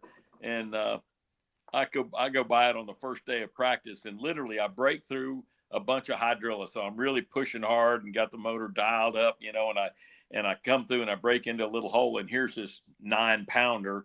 And it locks in on my trolling motor, and I was scared to turn it on because I thought she was going to eat my trolling motor.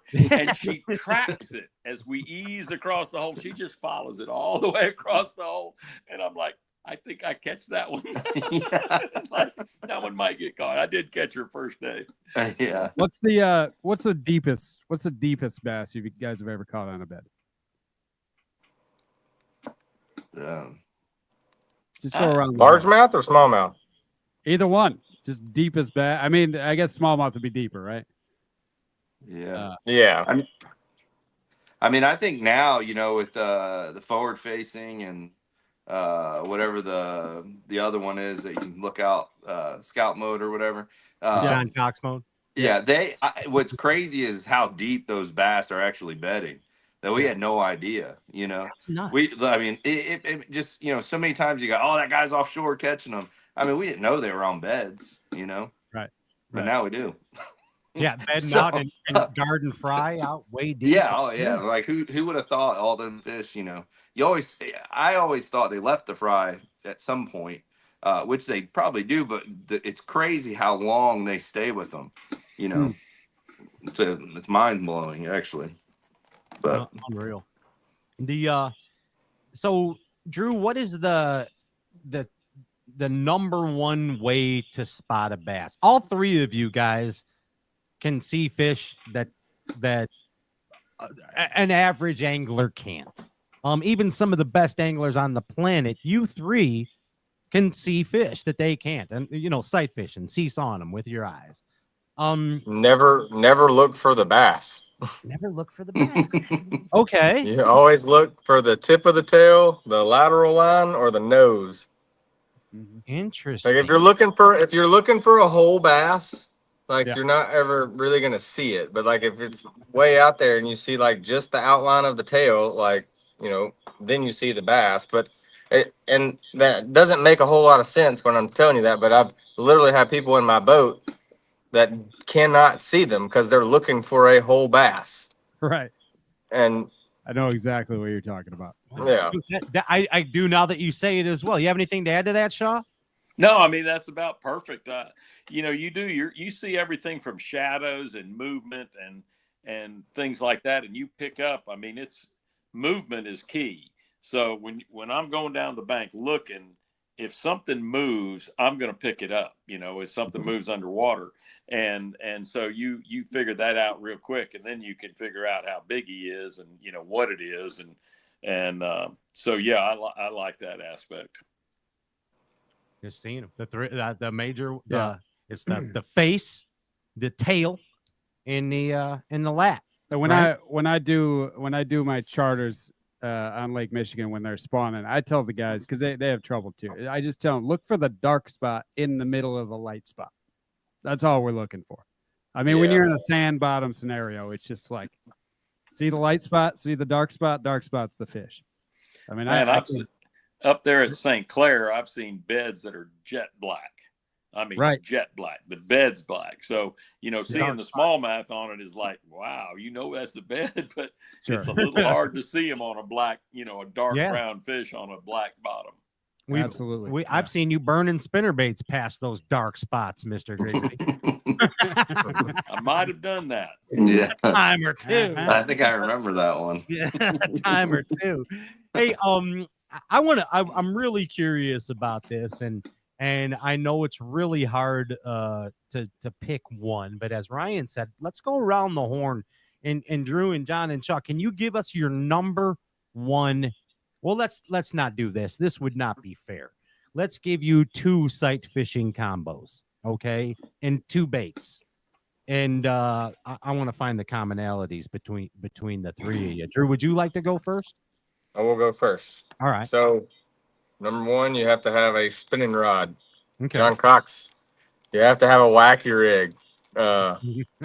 And it's like, this is what I caught most of my fish on last week. Oh, nice. Spro. It, Ooh, sneaky. you got to have a wacky rig on, a spinning rod with some light braid. Like, I don't think I ever really used over like 12-pound braid anymore. I used to do like 20 or 30 and, do a 15-pound leader, but 10-pound leader with a wacky rig. And then I always go for like a 1/4 ounce Texas rig on 20-pound line, like a 7.4 medium heavy rod, something that's not like too big, with like a front flapper or something natural looking, not a big white bait guy. Okay. I just think you can catch them a little bit quicker from something that's green pumpkinish. But those are the two, no doubt. Gotcha. Okay. So the wacky rig spin pole, and a creature bait on a 1/4 ounce. How about you, Mr. Grigsby? Well, I'll add one into that, and that's another spinning rod. And Okay. I usually have a drop shot on it. So a drop shot's a real productive one to get them to eat.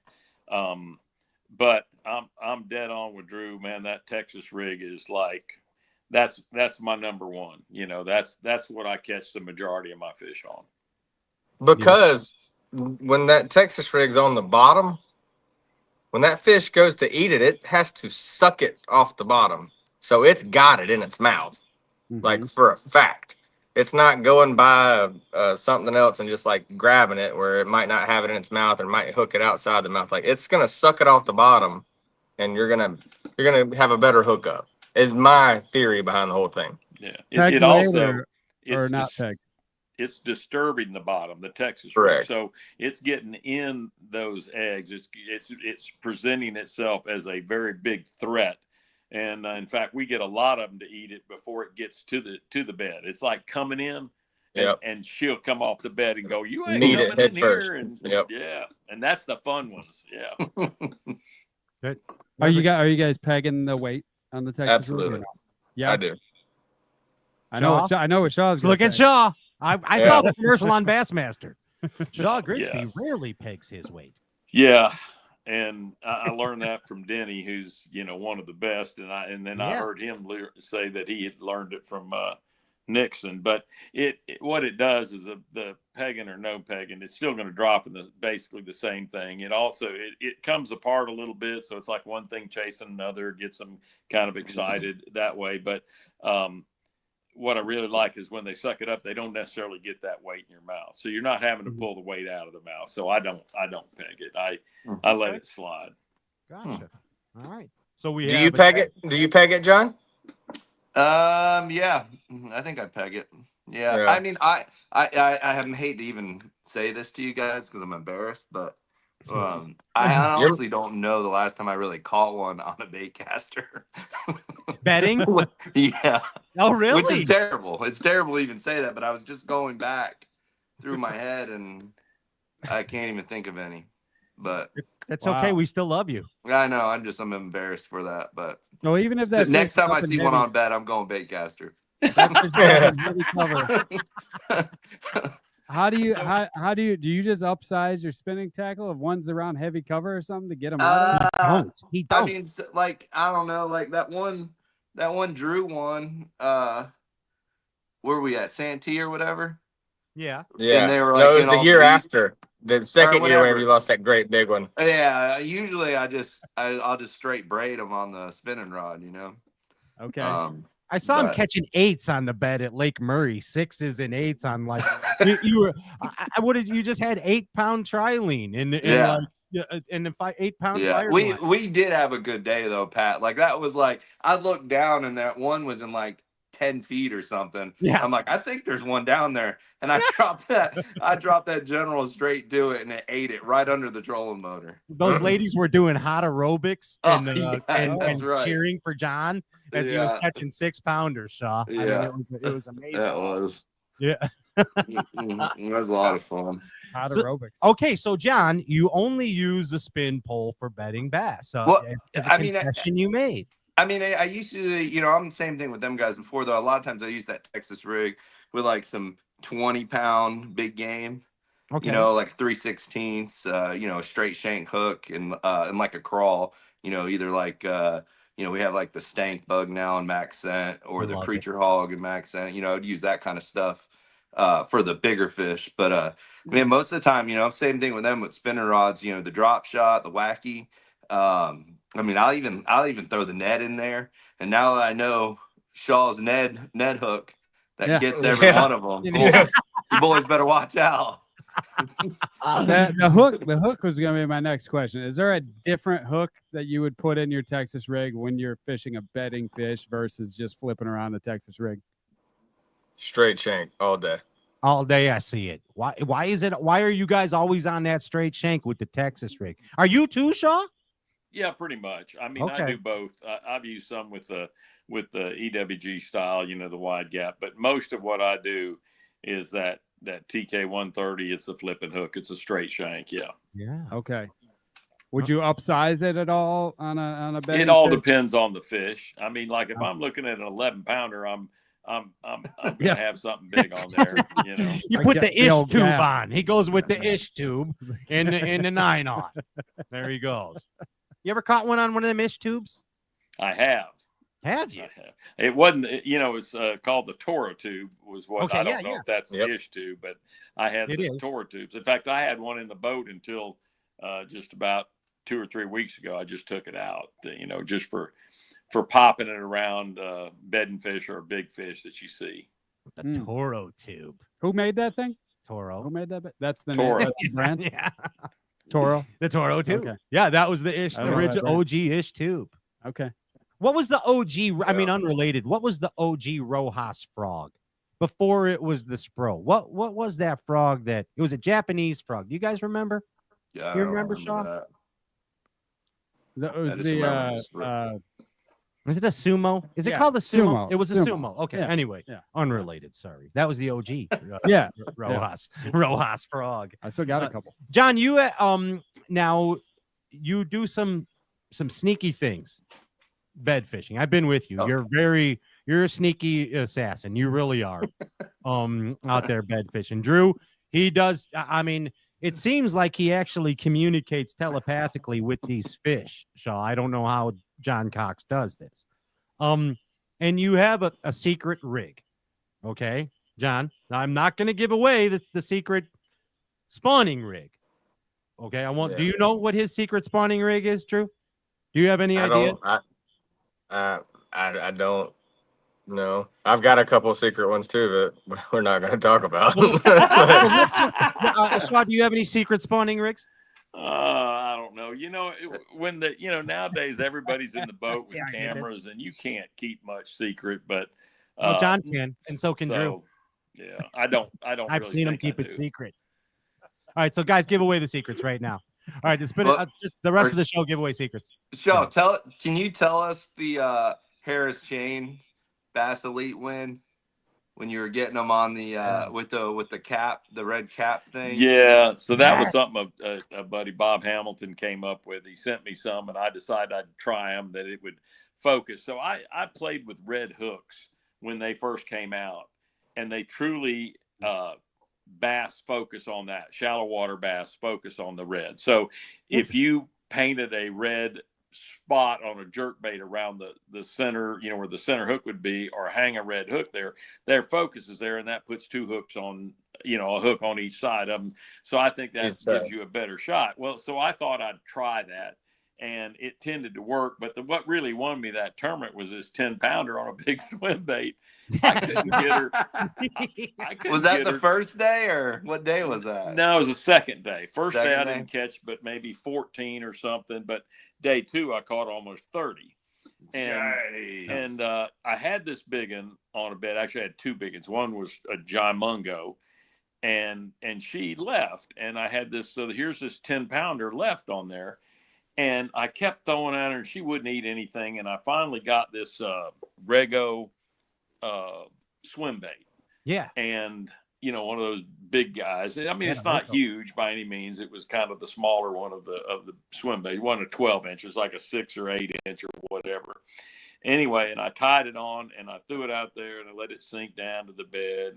She's not really paying much attention. I started to swim it out and she came after it. And I went, oh, we got this, right? So the next cast, I throw it in there and let it sink down. And then I started to swim it out, and then I racked it a couple of times where it did that thing, and she just choked it, man. And I set the hook, and I land her, and it's a 10-pounder, 10 even. Gosh. So that's that a plan. I thought those fish you were fishing around were so big, the little red cat. I thought you just wanted to put a helmet on your bait because you felt bad. Such a conservationalist. He cares about the artificial bait. That's so nice of you, John. Yeah. That's amazing. Hey, let's take some questions from the audience for you guys, huh? And I want to remind everybody, if you have not already liked and shared this live Facebook feed, you're messing up because there's 4 chances at goodness tonight. First off, Pedro Fighter, Seth's dad, is giving away an official magical mystical pocket rock from the portal to a lucky listener. And John, you know the good things that happen from Pedro's pocket rocks. Oh yeah. And Shaw, if you're not aware, it's just instant goodness if you get a Pedro pocket rock. Seth Fighter's dad goes into a porthole in the back of his garage and extracts these rocks. It's a true story. Yeah, it is. So we have those. Like and share the live Facebook feed for a chance at one of those. Also, John, Shaw, and Drew are giving away something from their personal collection. So that's 4 chances at winning tonight. That's pretty good stuff. I think, Shaw, you were giving away your grandma's wooden spoon that she used to spank you with, right? Isn't that correct? That was cool. I told you, Shaw, you ain't lived unless you've been spanked by a wooden spoon by your grandma. I've had a few of them. Yeah. All right, Rock and Shoal fan is J.R. Ewing. He's fielding the questions here on the Stray Cast book face. So let me go here. JR's got some good. Oh, okay. Here's a good one right here. Starting off the bat, this one comes from Sean Van Dyke. And Sean says to John Cox, he says, I have a question for John Cox. Does he realize he's an inspiration for a lot of us traditional bass fishermen out there that refuse to use FFS? What's that stand for? FFS? For freak's sake? For freak's sake. Yeah, FFS. He shows us that it's still possible to succeed without it. What do you think about that, John? No, man, that's I really appreciate that. I mean, Sean Van Dyke. I don't know. I'm just out there fishing, Okay. enjoying every second of it. I don't know. I mean, it was just for it. I mean, it all goes by so fast. And I mean, even when they have the, Shaw, they had that party for you and stuff. And it made me think how quickly, those years go by. I mean, they fly by, so yeah, I'm trying to enjoy every bit of it. You're embracing every moment, aren't you? Every second of it. Yeah. There's no bad days. That's the handyman, John Cox. You're no screenager. Yeah. Captain Billy Henderson. Damn, that's a good one. What did you call him? I said you're no. Oh, that's a good one. Popcorn, you're on it. You got jokes tonight. This is from Captain Billy Henderson. He says, "Tell Shaw that his buddy Billy Henderson is tuned in. He's done several saltwater shows with you here in Florida, including a giant tarpon that he fought for an hour." Billy says hi. Captain Billy. That's cool. He's an incredible guide, and he's trying to get out of guiding, and he's an amazing angler himself. He wins like everything in that Crystal River area. So yeah, he's a good one. No, he says, hey, keep the questions coming. This one is from Eric Kirchpek. I can never say. He listens every show. I can't. Thank you, Eric, for your loyalty. What's the one? This is to Shaw. One thing Shaw wishes he would have done in bass that he didn't accomplish. I guess. Go ahead, Shaw. Well, that's easy. Yeah. There's two things that I wish I had accomplished, and one was win an Angler of the Year, and the other was winning the Classic, and I didn't win either one. So either one of those things. But how the Chicago Classic? You had a good fit. Where were you? Where'd you finish? Yeah, I think I finished third or fourth in that. Yeah. And I finished second in one at Logan Martin, and but still seconds, thirds, whatever. That's you got to win it, and same thing for Angler of the Year. So Look at John. I've had plenty of very good finishes and had it wrapped up one year and still blew it. So I God. can figure ways to lose it, but That's awesome, dude. Jeez. is what it is. Well, I'll tell you this. I know you didn't win that Chicago Classic, but your footage on that broadcast is the only stuff I remember. When I think about it, I think about the stuff you were doing there. So, Yeah, I was Make yourself really proud. close on that one. Yeah. So I had the fish to win it and didn't know it. It was amazing. It was one of those huge, how Chicago is. It was waves that were just like you thought you were going to turn over. You would ride a wave up and it would break, and they were just so huge.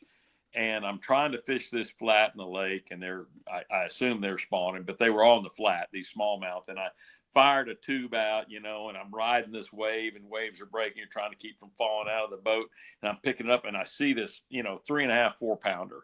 And I went, oh my gosh, look at that one. So I start reeling in because I want to make the cast at him, right? Because, you're just drifting so fast. I hadn't kept up with it, and I see him spit my tube out. Oh, no. Yeah. And I'm like, oh, no. And I'm back. I'm so far past him by the time I can get it and turn around and make the cast that it was like, and you're gone, never to be seen again. Oh, yeah. I was sick as a parrot. Yeah. Scott Lock would have got you that one. Yeah. Back then, technology. Yeah. Hey, this one is from James Charlesworth, and he says, John Cox, please tell us the otter story. I don't know this. What's the otter story, John? Oh, okay. Yeah. So the otter story was at Harris Chain. I was fishing for this huge fish, and I mean, I'm like 3.5 hours in. I finally catch the male because I'm fed up, and the male's like 4 something, and I thought it was only a 2. So I know this one's huge, and this otter comes in, and he's going after this fish, and then all of a sudden the fish is going nuts. And I can't figure out what's going on. Otter disappears, and fish eventually comes back to the beds, and he's got claw marks on his back, and like where it bit him on the back of the head. And so this otter was riding around this giant fish, and she slides back into the bed, and I dropped it right on her head and popped it, and she sucked it in, and it ended up being like an 11 pounder. But it was just it was crazy that this otter was trying to eat this, giant bass. That was the craziest thing I've ever seen. Yikes. Yeah, that's pretty cool. Yeah, I wish you had that on video. Yeah, I've heard an otter story than that. Yeah. Yeah. Oh, but shout out to James Charlesworth. If you're, looking to go fish headwaters, he is renting boats. He actually drives it down full of gas, ice, dumps it in for you, and you can go fishing for the day. There you go. So, Palm Bay Outfitters. Hit him up. That's right in JT McKennedy's house. Right down there. Yeah. Yeah, 100%.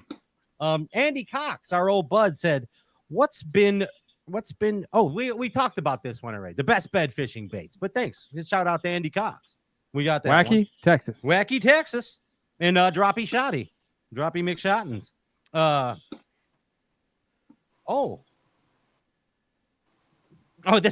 This is the plastic cup one. He brought this up too. This is Mark Edwards about the plastic cap on the baits. Oh, yeah. The helmet. Helmet head. Old helmet. All right, let's see here. Where does Shaw think? This is kind of a vague question, but where does Shaw think that the tours are headed? Where are the tours headed? Well, like St. Clair next, right? That's a great way. Ryan, you are on tonight. Boy, he is. He really is. We need drum rolls, softballs.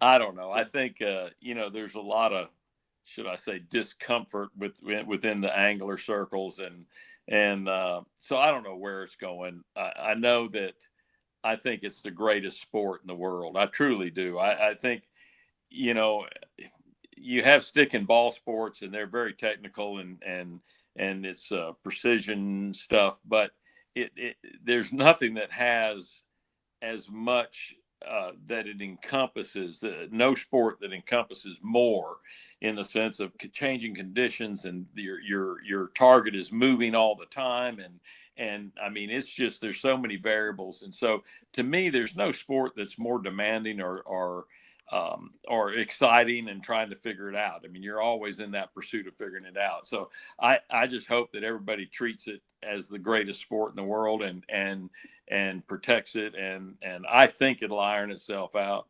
I'm not sure there's room for 3 tours, but right now it's riding along. So I just think the issue comes into monetarily. I know sponsorships, you know, like Mercury and boat companies and things, they can't afford to be involved in everything. And so in doing so, something's going to get left out. But in that sense, I still think the sport's the greatest sport out there. And 100%. and I think it's in good hands. I do. I think it'll do well. Good. Wise words. Well, Shaw, I have a question for you. You fished through when it went from Bass to FLW and now, 3 leagues. How come there's never been a combined championship? How come there's never been like a Super Bowl, like NFC, AFC, like a combined championship? It seems like it would solve all the problems. It's like put them up head to head. One huge. I don't think, the main organizations, I don't think they don't play with each other very well. So it's ego. It's ego. Yeah. It's playing in the playground. So it's like I think what you'll see is you'll see things work out monetarily, and so the organizations, whoever comes out and stays up on top, and they'll all carve their niches and be where they're at, and I mean, MPFL is no forward sonar, and then our tour, the one that we're in right now, is you can use it one day and you can't use it the next. So you have one day with, one day without, and then the championship you can use it again, and so everybody has their little niches they're trying to carve out. But I don't know. I think it'll work out, and I know one thing: I'm going to do everything I can to continue to promote the sport of bass fishing, because it is special. I mean, it truly is. You've done an incredible job over your you, career, Sean. though, too. Like, I mean, one of my favorite shows by far, made me want to go bass fishing. Just the song was calming. I mean, it just made me feel good when I heard that tune going. Absolutely. Shaw, I know you're, besides being an amazing angler, an amazing human, you are a giant fan of this sport of bass fishing, as you just acclaimed. I got a question for you. All right. And, we all have, and I think it was Ryan and I were talking about this earlier. I think like 10 years ago on Straycast or something, we did the Mount Rushmore. And we've heard that regurgitated many times. We've done it ourselves. And I got a twist for you here, Mr. Grigsby. We know that there's 4 presidents on Mount Rushmore, but let's add a 5th one. All right. The 5. All right. Top 5. Now, here's what I need you to pick for me on this Mount Rushmore. We're going to have a dauber. Okay. So you have to pick a flipper that's going to go on that Mount Rushmore. Okay. You have to pick a winder, a famous winder that's going to go on that Mount Rushmore. You have to pick a famous finesse fisherman. You have to pick a famous sight fisherman. And here's the add-on. Our 5th president, a forward facer. Who would be that 5th add-on, the forward facer on the Mount Rushmore? Who's your 5 picks, Mr. Grigsby? Wow. Drew, you're next. Man, I mean, Drew Gill is really, really, really good. Okay. But there's so many guys now that you look back and go, wow, they're really good at it. We're going all time. We're going all time, Shaw Grigsby. Yeah, I mean, so that hadn't been out long enough to be all time. I mean, Yeah, FFS all-time FFS is what, 6 years, That's 5 okay. years? That's 5 okay. years? It doesn't matter. I mean, you could Does it look matter? at Wheeler, as being one of the best with it. He's He really was one good of the at it. early guys, and yeah, I mean that's probably as good as any to put up there. Okay, so we'll give you Wheeler for your forward facer. Who is the greatest flipper of all time? Wow, probably Denny. Danny, gotcha. Okay, greatest Number one answer. Yeah, that's the survey says. Number one, Denny Brown.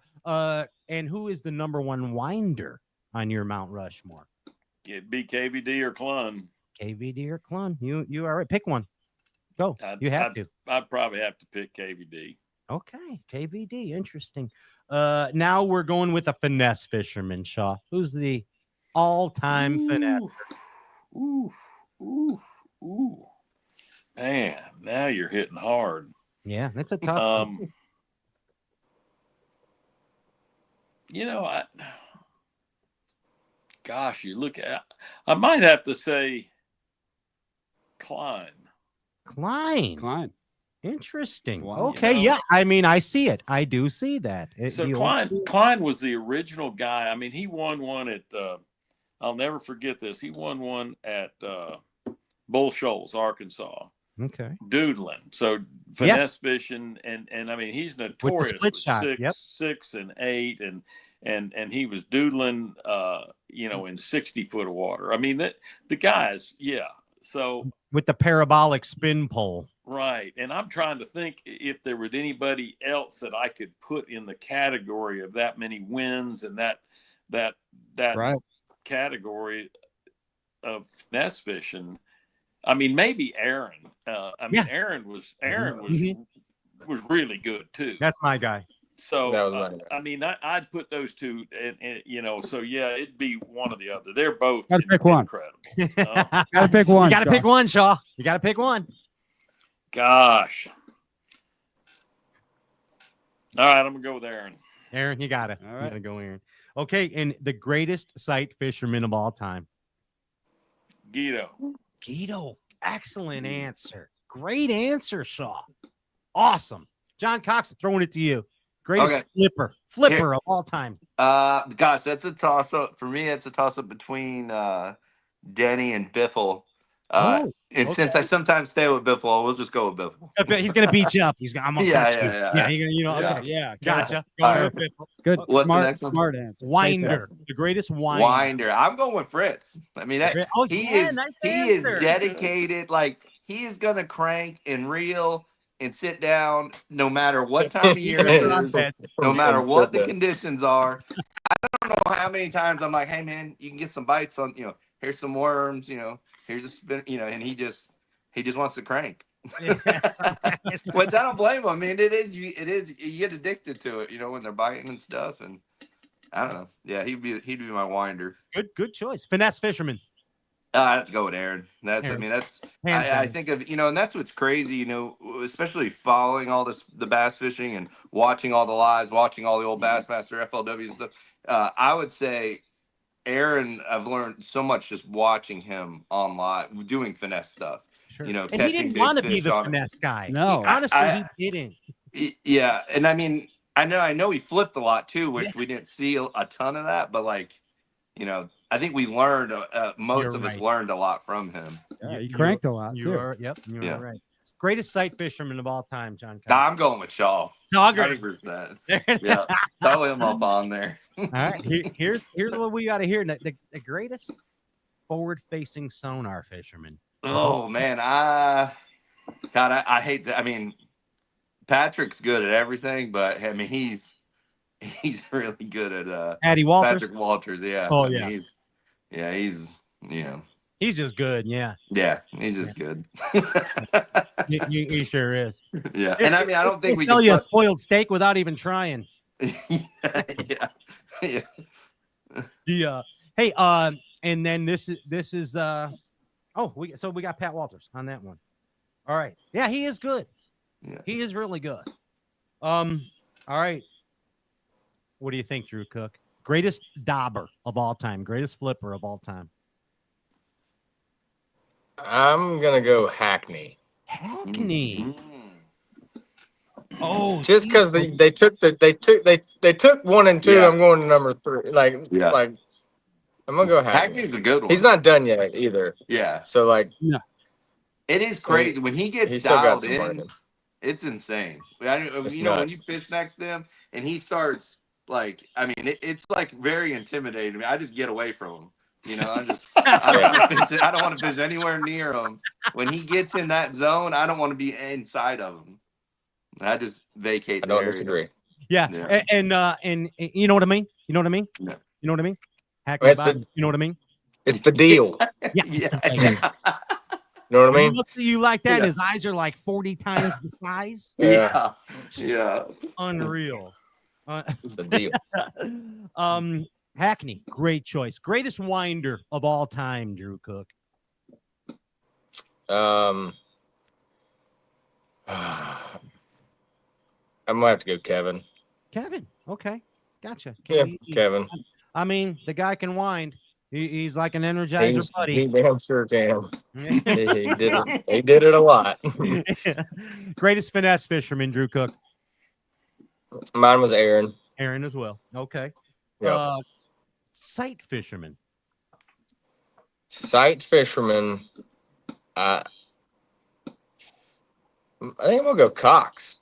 Nah, man. Whoa, I can't go over on. Grigsby. I mean, can't that's- go on there. Yeah. I agree. I I don't agree. deserve to be on there. I can't be on the. There's never been anyone that's done it so many times when you're not supposed to. Yes. Oh. I don't know. I just got lucky a couple times. Come on.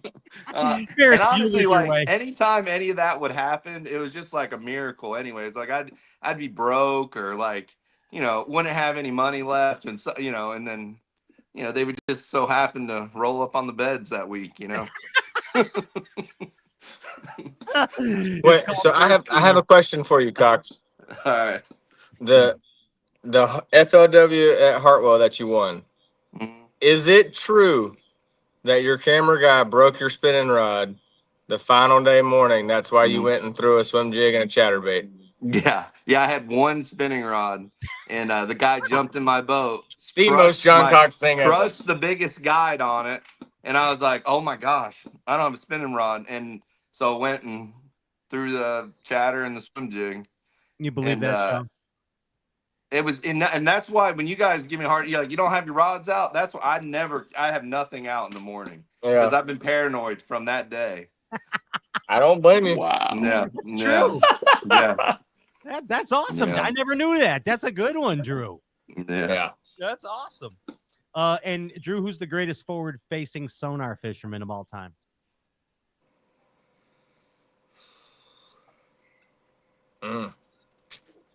That is a tough one. There's a lot of them that are pretty good with it. I'm probably gonna say Koya. Hey, can we put him on there? Yeah. I mean, Oh, yeah. I don't know. I guess so. Oh, yeah, he's amazing. He is. Yeah, he is amazing. good. I mean, He that probably guy- is the best. He's so good at telling how big they are. Like, and that's what really makes me mad. Because I'm like, there's one, and you waste time catching it because it's only like a 3-pounder. He's like, oh no fro, 3-pounder, here's 5-pounder. He knew exactly. Ryan's phone just died. Our camera. Yeah. I mean, we're recharging the camera. Ryan will be right. Are you still on audio, Ryan? I'm still on audio. Oh, Yeah. good. Okay, Yeah, there yeah. you are. You're like the Wizard of Oz right now. Yeah, that's right. All right, and Voice from the background. So check this out, guys, real quick. My dauber, Denny Brower. The winder, Ricky Clun. The finesse fisherman, Amart. The sight fisherman, recently retired. Is that a word? Shaw Grigsby. That's the sight fisherman. My forward-facing sonar, greatest of all time. Get this, guys. Because of his 2 victories on BASS with it, and one being a Bassmaster Classic, Mr. Jason Christie. the greatest forward-facing sonar fisherman of all time. Look at that. He wouldn't have won the Classic, right? Yeah. And St. Clair. What do you think about that, Drew Cook? Oh yeah, that's right. He's the first one with it. to win, right? Yeah, and then Bill Yeah. Bill Weidler came next with the forward facer. So those were the I first remember two that one. victories would have been right, ain't it? Let's. Yep. If I'm wrong, I don't know. Bill Maybe I'm Weidler's wrong. the first one Ronnie I- Moore knows.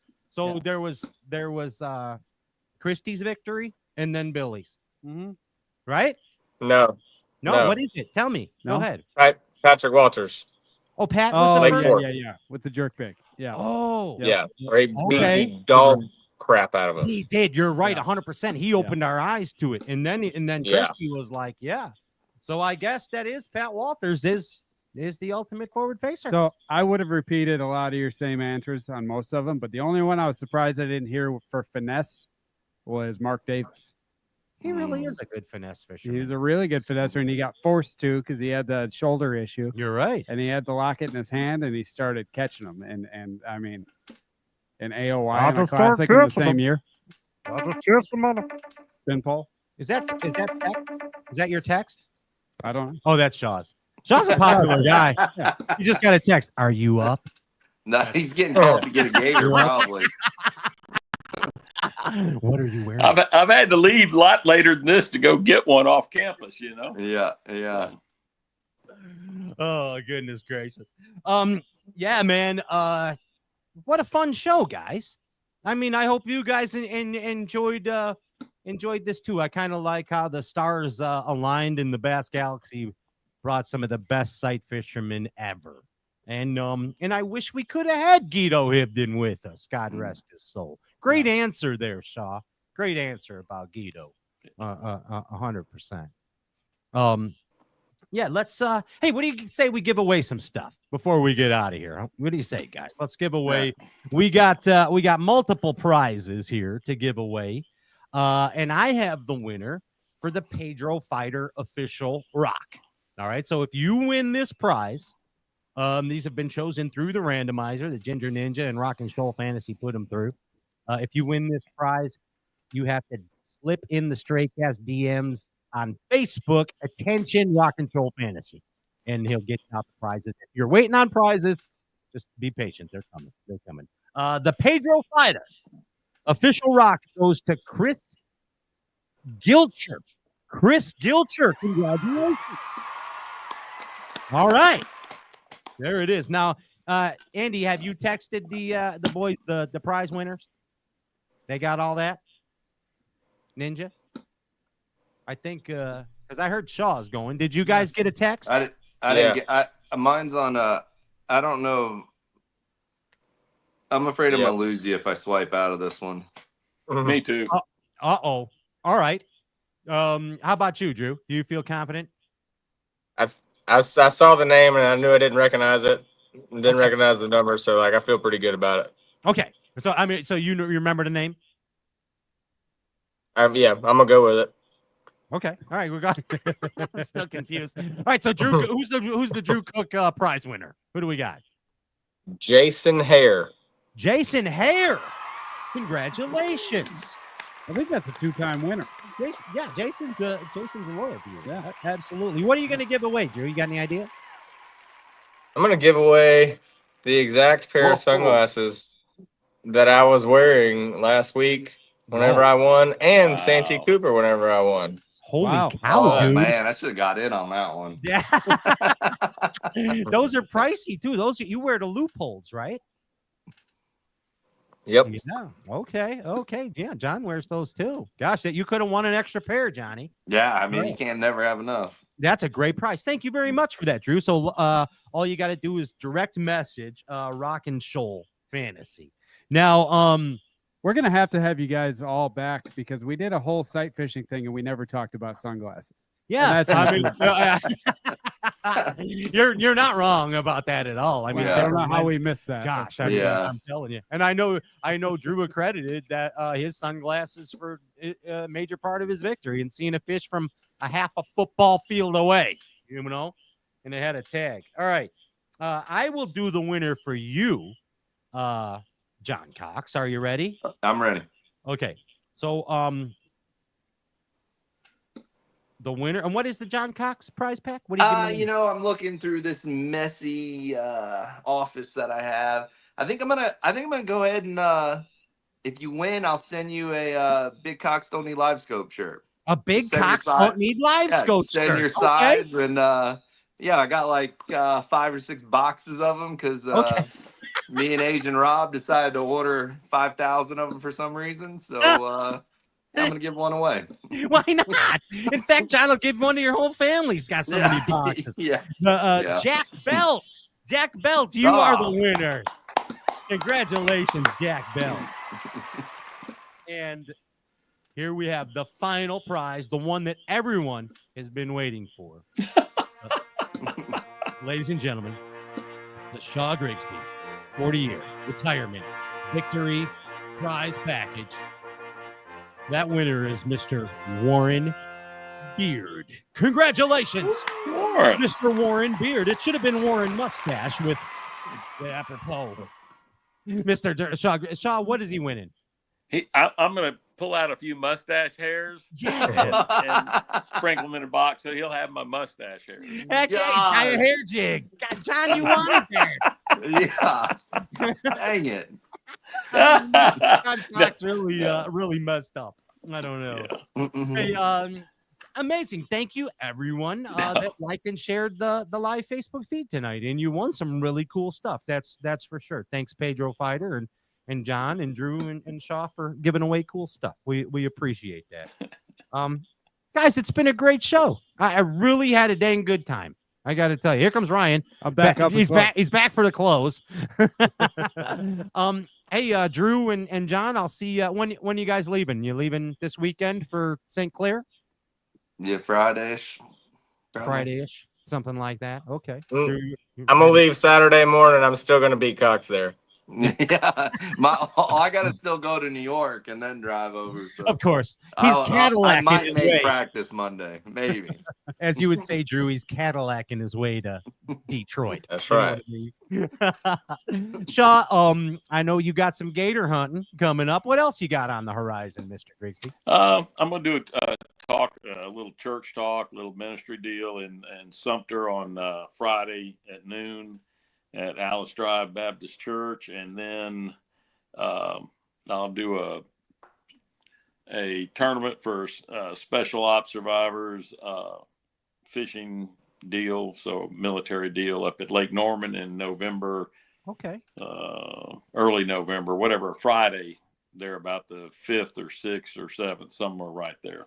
Okay. And so, of course, keep in check with Shaw's social pages, and I'm sure you'll keep everybody informed on what's going on there. And Shaw, again, I just got to tell you, thank you so much for being such an important part and an inspiration to all of our bass fishing history. You mean the world to us. Thank you so much, Shaw. Thank you, Shaw. Yeah, 100%. All right, well, that's been another stray cast, and I mean, come on, the eyes have it right there. The peepers knocked it out of the park. It's the new hit sight fishing band. Thanks, guys. We will see you all on this path to happy bass and destiny down the road. Thank you so much to all of you. Thank you, guys. Later, gentlemen. Heck yeah. That was fun, Ryan. That was awesome. Yeah. Good job tonight, Andy and guys. Ryan.